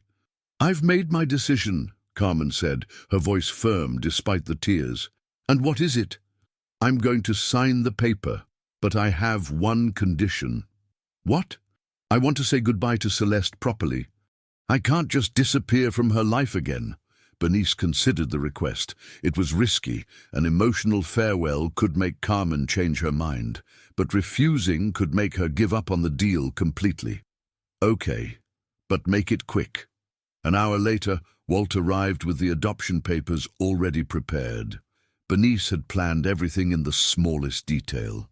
Carmen signed the papers with trembling hands, each letter being written with a part of her soul. When she finished, Bernice handed her the envelope with the money. "Now go," Bernice said coldly, "before August wakes up. Doesn't he know I did this? I think it's better if he finds out after you leave. Avoids unnecessary scenes." Carmen went upstairs silently to Celeste's room. The girl was sleeping like an angel, hugging a teddy bear that August had bought for her. She kissed her daughter's forehead gently and whispered, "Mommy loves you more than anything, my princess. One day you'll understand why I had to do this." She left the flower that Celeste had given her the day before on the nightstand, along with a letter she had written during the early morning. Half an hour later, Carmen left Harmony Creek on the first bus of the morning, carrying only a bag with her clothes and a shattered heart. When August woke up and found out what had happened, he felt a mixture of sadness for Carmen's departure and joy for the possibility of keeping Celeste in his life permanently. Celeste woke up asking for her mother, and August had to explain to her that she had traveled, but that she would return one day. What none of them knew was that Ottavio had observed all the activity in the house during the early morning, and now knew exactly where Carmen had gone. 3 months had passed since Carmen's departure, and Celeste had adapted to the new reality with the surprising ability that children have to accept changes. August had legally become her adoptive father, and the girl now simply called him Dad. Life in the Fernandez house had found a peaceful routine. Celeste attended a private school, took swimming and piano lessons, and was flourishing in a way that deeply touched August's heart. Bernice watched everything with satisfaction, believing that she had finally resolved the situation. But not everything was as perfect as it seemed. August had changed in ways that Bernice didn't expect. The embittered and dependent man she knew had given way to someone more confident, more decisive. He began to question many of the business decisions that he had previously left entirely in her hands. "Bernice, why did we cancel the contract with the Small Farmers Cooperative?" he asked one morning, reviewing papers in his office. "Because it wasn't profitable," she replied, trying to sound casual. "But they provided quality products at fair prices, and we helped several families in the area." "August, you're getting too sentimental. Business is business. Maybe it's time to think that business can also be humane." Bernice was alarmed by the change in her brother's perspective. For years, she had used her influence to make decisions that benefited her own interests, convincing August that they were strategic for the company. Now, he was questioning everything. "Since when do you care so much about social issues?" she asked, irritated. "Since I realize that money doesn't bring happiness, but helping other people does." At that moment, Celeste ran into the office, all sweaty from swimming class. "Dad, the teacher said I swam a whole pool by myself today." "Really? I'm so proud," exclaimed August, picking the girl up in his arms. "Let's celebrate with ice cream?" "Okay, but first I need to tell you something." "What is it?" "I dreamed about Mommy Carmen yesterday. She was sad and alone. Do you think she's okay?" Celeste's question hit August like a dagger. In recent months, he had tried not to think too much about Carmen, focusing on giving the girl all the stability she deserved. But he occasionally found himself wondering how the biological mother of his adopted daughter was doing. "I'm sure she's fine," he said, trying to reassure Celeste. "Your mother is a strong woman. Can I write her a letter?" August exchanged a look with Bernice, who shook her head discreetly. "Celeste, we don't know where she's living now," he explained gently. "But you can ask Uncle Walt to look for her, can't you? He's very good at finding people." The innocence of Celeste's suggestion planted a seed in August's mind. Maybe it was time to check how Carmen was doing with the money she had received. That night, after Celeste fell asleep, August called Walt. "Walt, I need a favor. Could you find out how Carmen Silva is doing, where she went, if she's okay?" "I can try, but it may take a few days. There's no rush. I just want to make sure she's safe." Bernice, who overheard the conversation from the hallway, felt a chill down her spine. If Walt investigated Carmen, he might find out that she wasn't living peacefully with the $10,000, as August imagined. In fact, Carmen's situation was much worse than anyone could imagine. She had traveled to Phoenix, a big city where she thought she could hide from Ottavio. With the $10,000, she rented a small apartment and tried to start a new life working at a laundromat. But Ottavio was more persistent than she had imagined. Using contacts he had in the criminal world, he tracked Carmen's bank movements and discovered her location in less than a month. On a rainy night in July, he appeared at her apartment door. "Did you think you were going to escape me forever?" he said, forcing his way in. Carmen tried to scream, but Ottavio violently covered her mouth. "Where's my daughter?" "She's not your daughter," she managed to say when he took his hand away. "A child I helped raise is my daughter. Where is she?" "Far away from you, safe." Ottavio grabbed her by the neck. "You're going to take me to her, or I'm going to make you suffer in ways you can't imagine." "Never." It was then that a period of psychological torture began that lasted for weeks. Ottavio didn't kill her, but he kept her prisoner in her own apartment, torturing her daily to find out where Celeste was. Carmen resisted for 2 weeks before fainting during a particularly brutal session.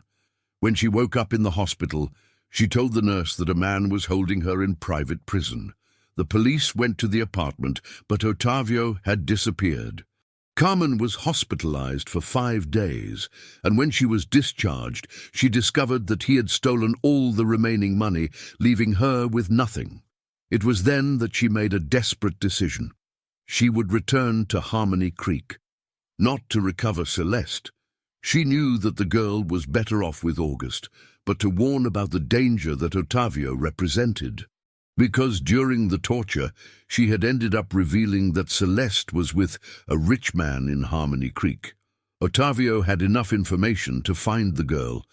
Meanwhile, Walt began his investigation into Carmen. What he discovered left him deeply disturbed. Carmen had been hospitalized in Phoenix for assault. There was a police report against Ottavio Mendez for kidnapping and torture. And the worst, Ottavio was on the run and wanted by the police. Walt immediately called August.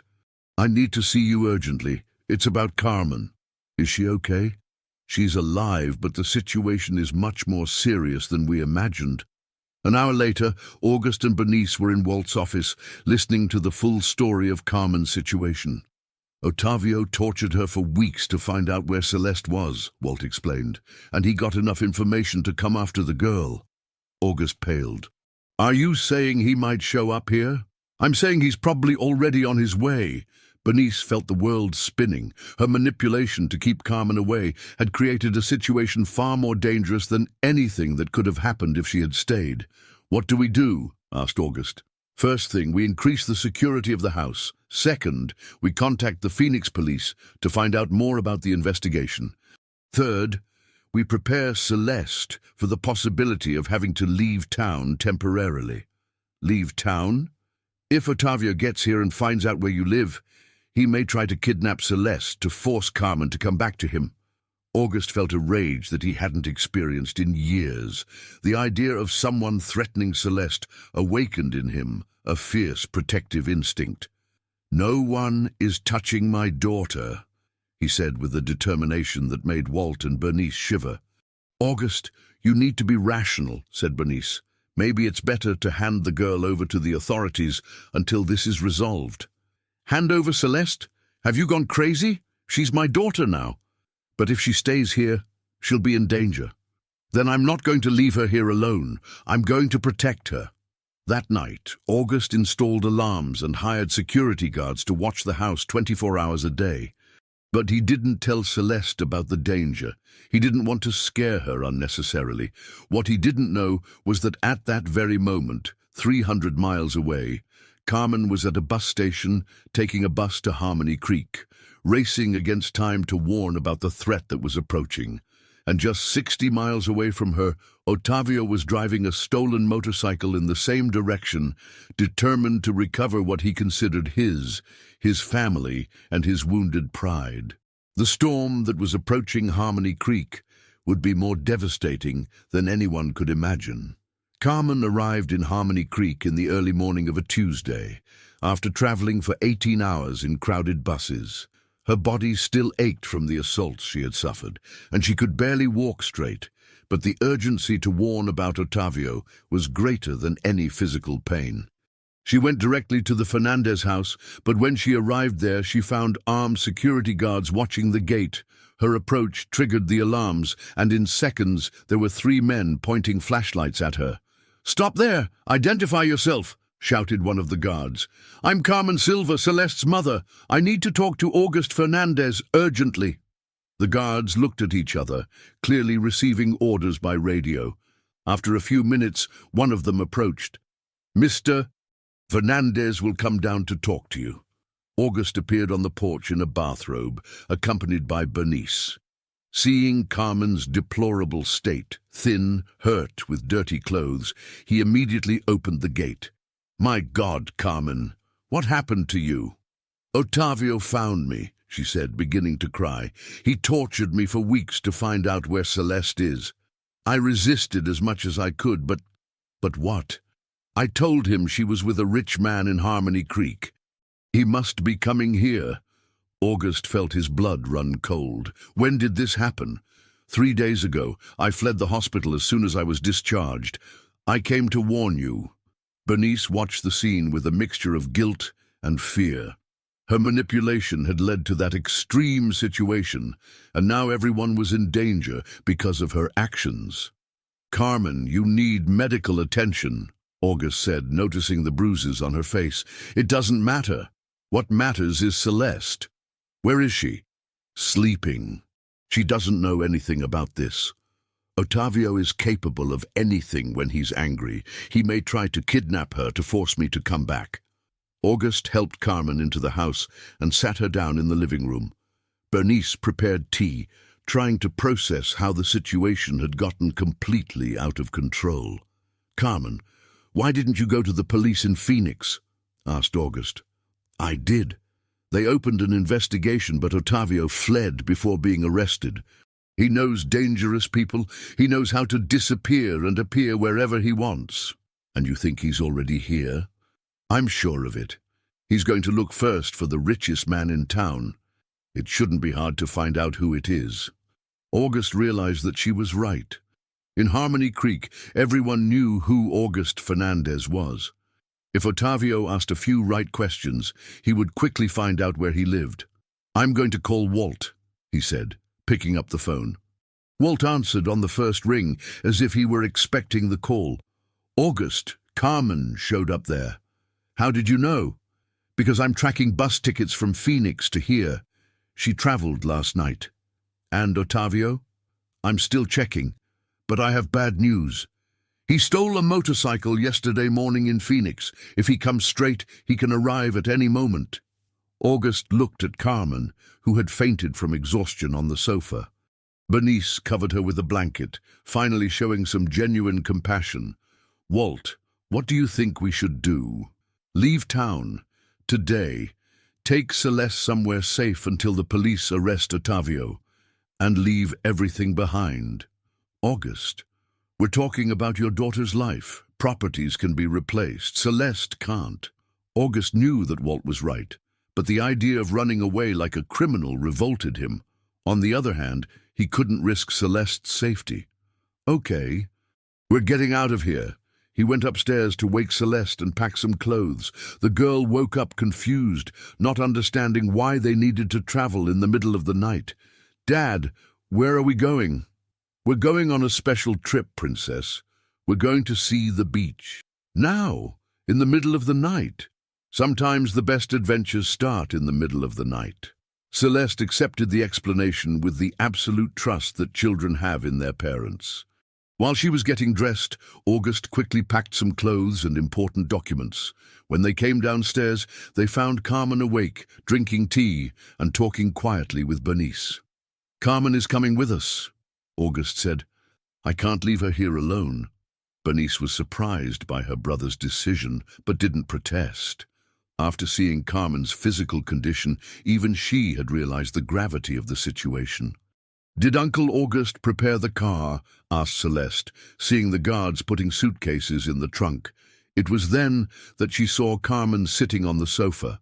The girl stopped in the middle of the stairs, recognizing the woman who had disappeared from her life months ago. "Mommy Carmen," she whispered. Carmen looked up and saw her daughter coming down the stairs. Celeste was bigger, more developed, with beautiful clothes and a confidence she didn't have before. She was clearly happy and well cared for. "Hi, my princess," said Carmen, opening her arms. Celeste ran to her, but the hug was different this time. There was affection, but also a certain distance. The girl had adapted to life without Carmen, and although she still loved her, she no longer felt the emotional dependence she had before. "Why are you hurt?" asked Celeste, gently touching a bruise on Carmen's face.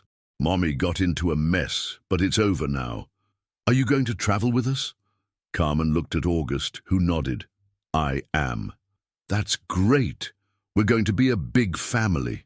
The innocence of Celeste's remark deeply touched both August and Carmen. Despite all the complications, the girls saw that situation as something positive. At 5 in the morning, 2 cars left the garage of the Fernandez house. In the first, August was driving with Celeste and Carmen. In the second, Bernice followed with 2 guards, carrying important documents and money. They had decided to go to Scottsdale, where August had a vacation home he had bought years ago but rarely used. It was a secluded place where they could stay until the situation was resolved. What they didn't know was that Otavio had arrived in Harmony Creek 2 hours earlier and was already asking questions in the city. He started at the bars that were still open, looking for information about the richest man in the area. In a few minutes, he discovered not only August Fernandez's name, but also his address.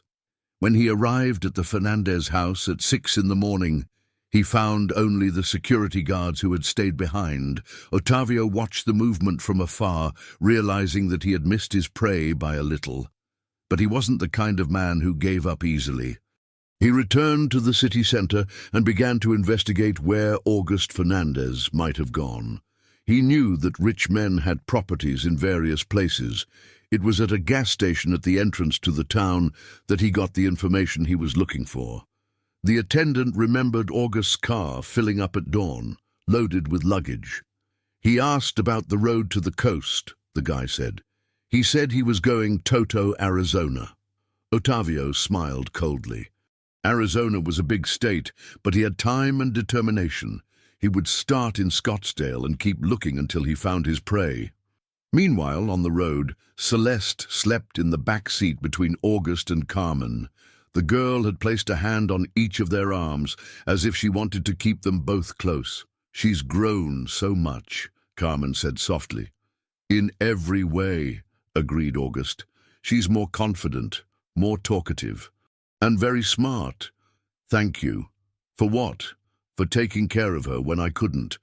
August looked at Carmen through the rearview mirror. "You did what you thought was best at the time." "I did.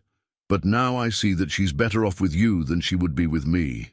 "Carmen, don't say that. It's true. You can give her everything I never could. Education, security, opportunities. But you can give her a mother's love. That's priceless." Carmen smiled sadly. "You also love her as if she were your biological daughter." "I do, more than I imagined possible." At that moment, Celeste stirred in her sleep and murmured, "Dad, Mommy, don't go away." The 2 adults looked at each other, realizing that the girl, even sleeping, felt the tension of the situation. Whatever future awaited them, they would have to think about what was best for Celeste, not for themselves. The journey continued in silence, while behind them, miles away, a violent and determined man followed the same path, willing to destroy anything that stood between him and what he considered his property.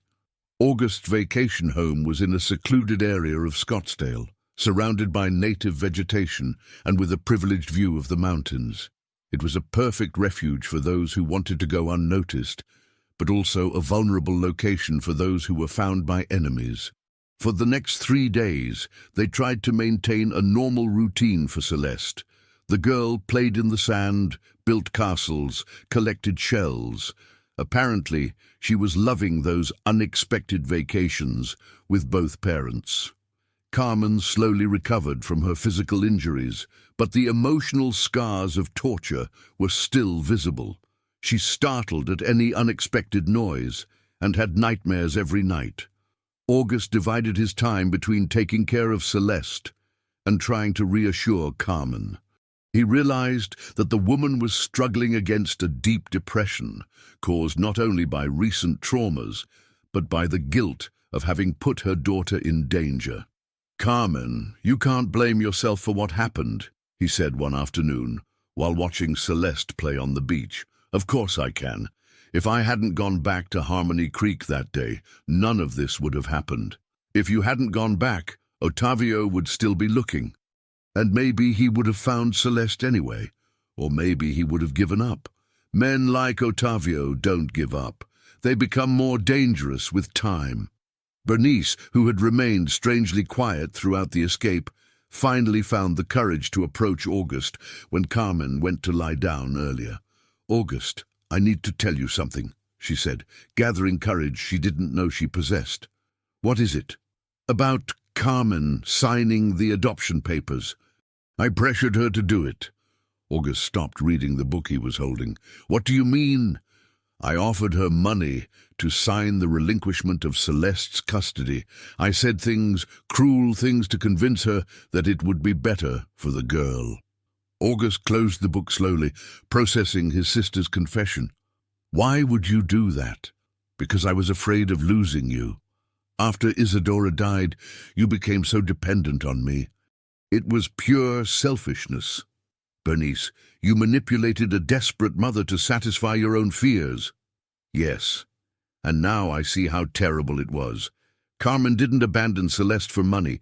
She was trying to protect her from Otavio from the beginning." August stood up and walked to the window, watching the dark landscape. "Do you have any idea what you've done? Separated a mother from her daughter based on lies." "I know, and I deeply regret it. Regret doesn't undo what's been done, but I can try to fix it. I can give the custody rights back to Carmen if that's what she wants." August turned to his sister. "And you think it's that simple? Celeste has adapted to life with me. She sees me as a father. I can't just transfer her back as if she were an object. Then what do we do? I don't know. But when this is all over, we're going to have a serious conversation about our relationship, Bernice." That night, August couldn't sleep. He went out to walk on the beach and found Carmen sitting on the sand, looking at the stars. "Can't sleep either?" he asked, sitting down next to her. "Nightmares. Every time I close my eyes, I see Otavio." "Carmen, there's something I need to tell you." "About the papers you signed?" August told about Bernice's confession, explaining how she had manipulated the situation. Carmen listened in silence, tears running down her face. "I knew something was wrong," she said when he finished. "Bernice was very convincing, but something in the back of my mind told me that she had ulterior motives." "Why did you sign anyway?"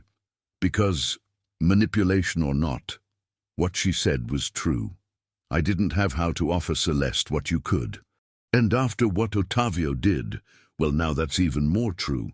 Carmen, if you want, I can give the legal custody back to you. And then I'm going to take Celeste back to a life of fear and deprivation. She's happy here, August. For the first time in her life, she's genuinely happy and safe. But you're her mother, and you're her father now. Celeste has room in her heart to love both of us. What are you suggesting? That maybe the solution isn't choosing between us.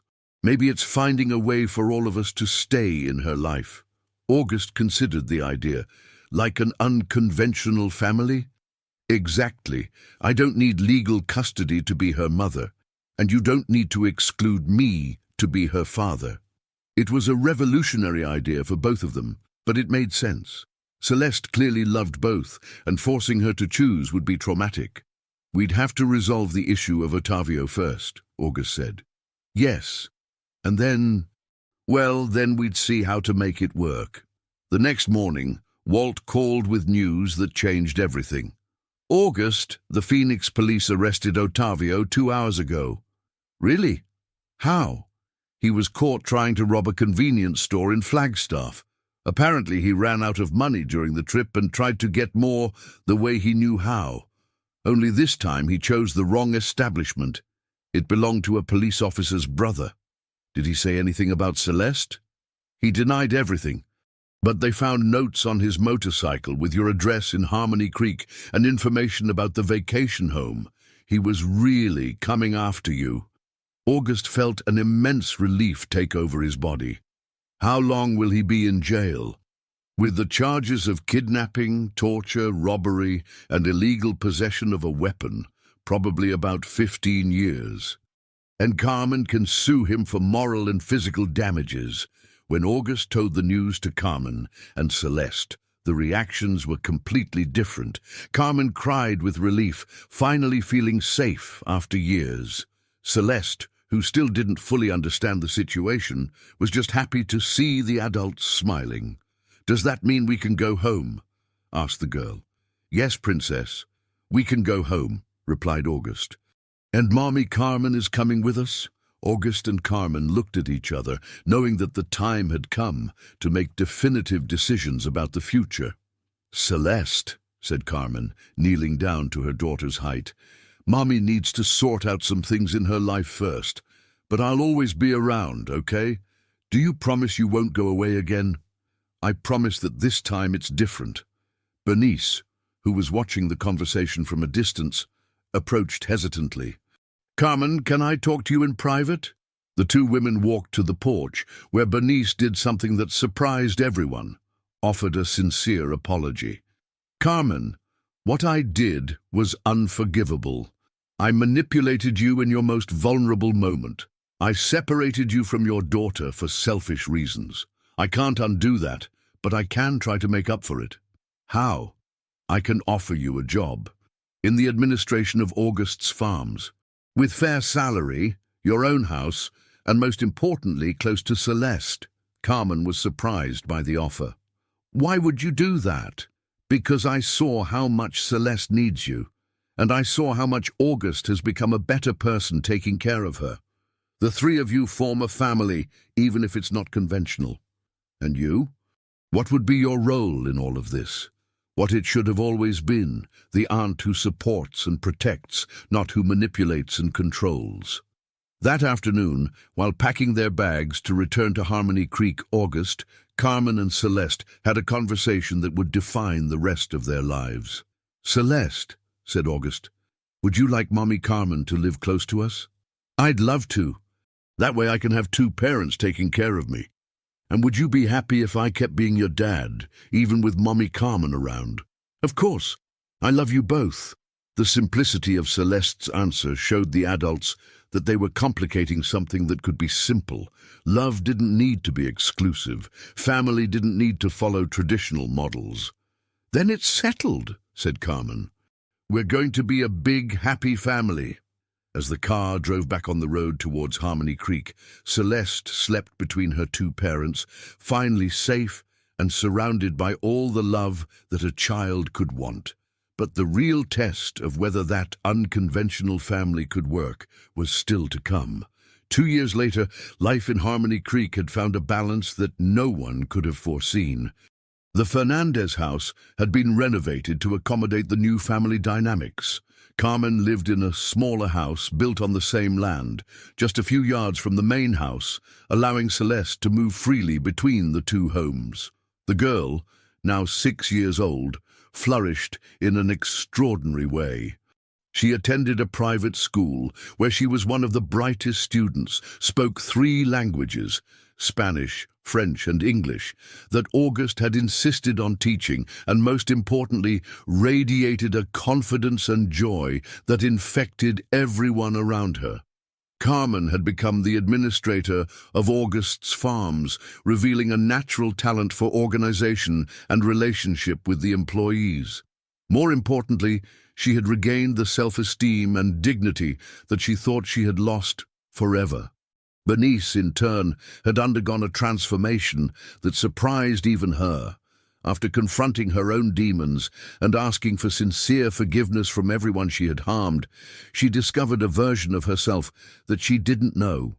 A loving and protective aunt who found satisfaction in seeing the family's happiness instead of trying to control it. On a morning in December, exactly 2 years after the day Celeste found August passed out near the cemetery, the family gathered for a special ritual that the girl herself had suggested. "Dad, August, can I plant the little tree now?" asked Celeste, carefully holding a small scrub brush they had bought in town. "Of course, Princess. Where do you want to plant it?" "In the place where you were lying down when we met. Aunt Bernice told me where it was." August looked at Carmen, who smiled encouragingly.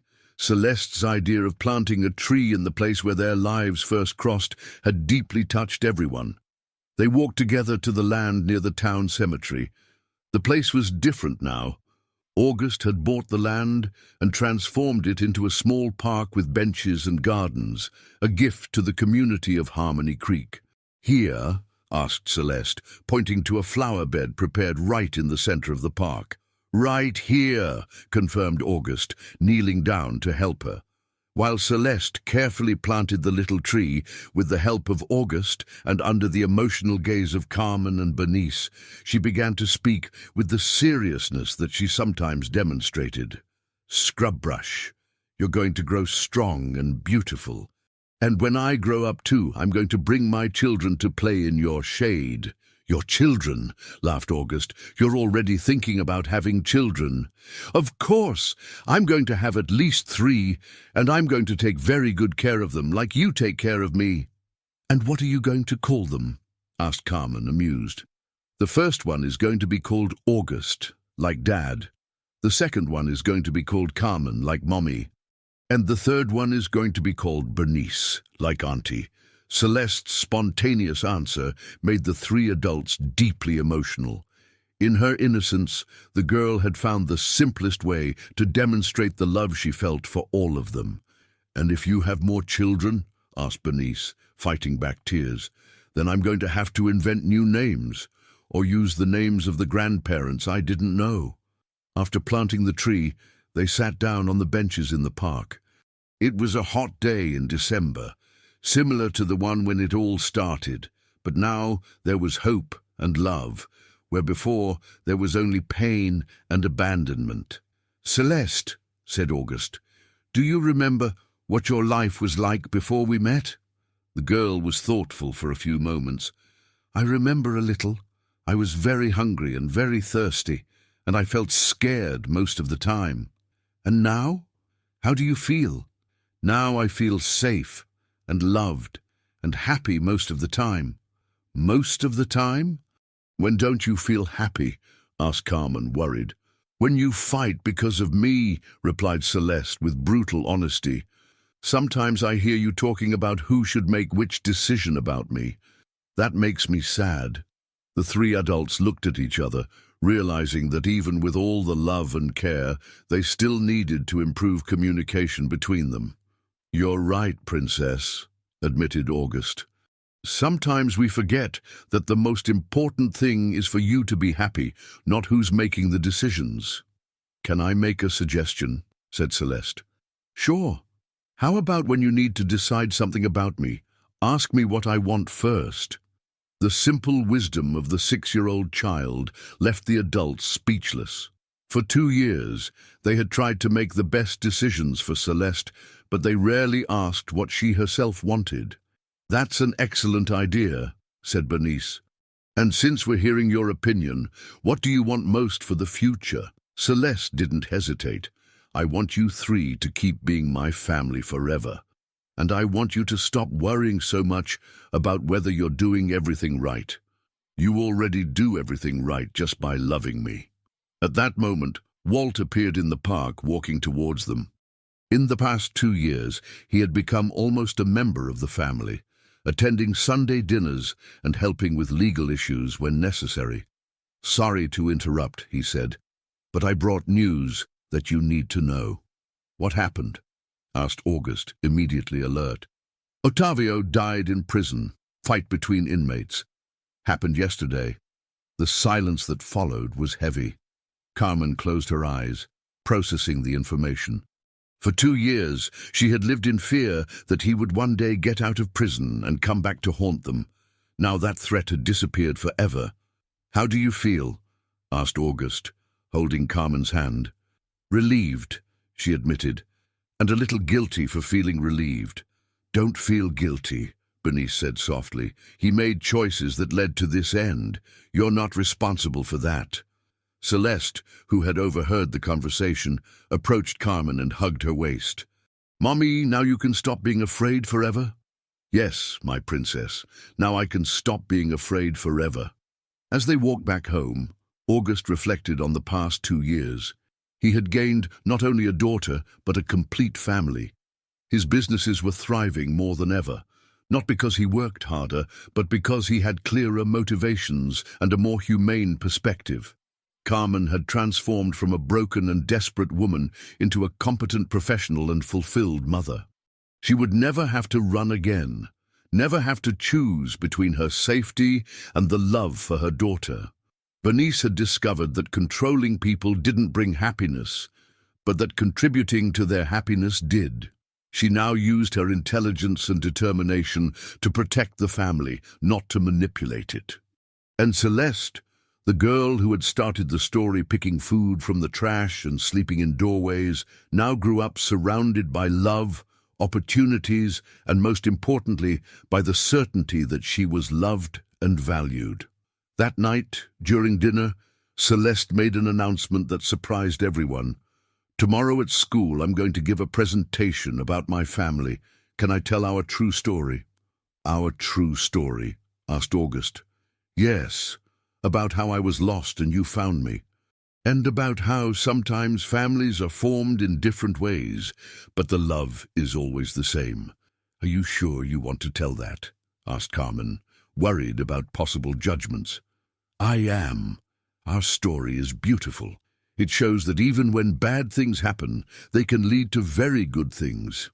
August smiled, recognizing in his daughter the same wisdom that she had demonstrated when planting the tree in the place where their lives crossed. "Then, tell our story, princess." With pride. 3 months later, the small scrub brush planted by Celeste already showed signs of growth. Its green leaves shone in the March sun, and some birds had already started to visit it. Celeste went there every day after school, watered the little tree and talked to it, telling about her day, her dreams, her plans for the future. "Scrub brush," she said one afternoon. "I think we did it. Me, Dad August, Mommy Carmen, and Auntie Bernice. We managed to be a real family." The wind shook the leaves of the young tree, and Celeste smiled, interpreting the movement as an agreement. "I know you're going to grow strong and beautiful, and I am too. And when I'm older, I'm going to teach my children that family isn't just who's born together, but who chooses to stay together."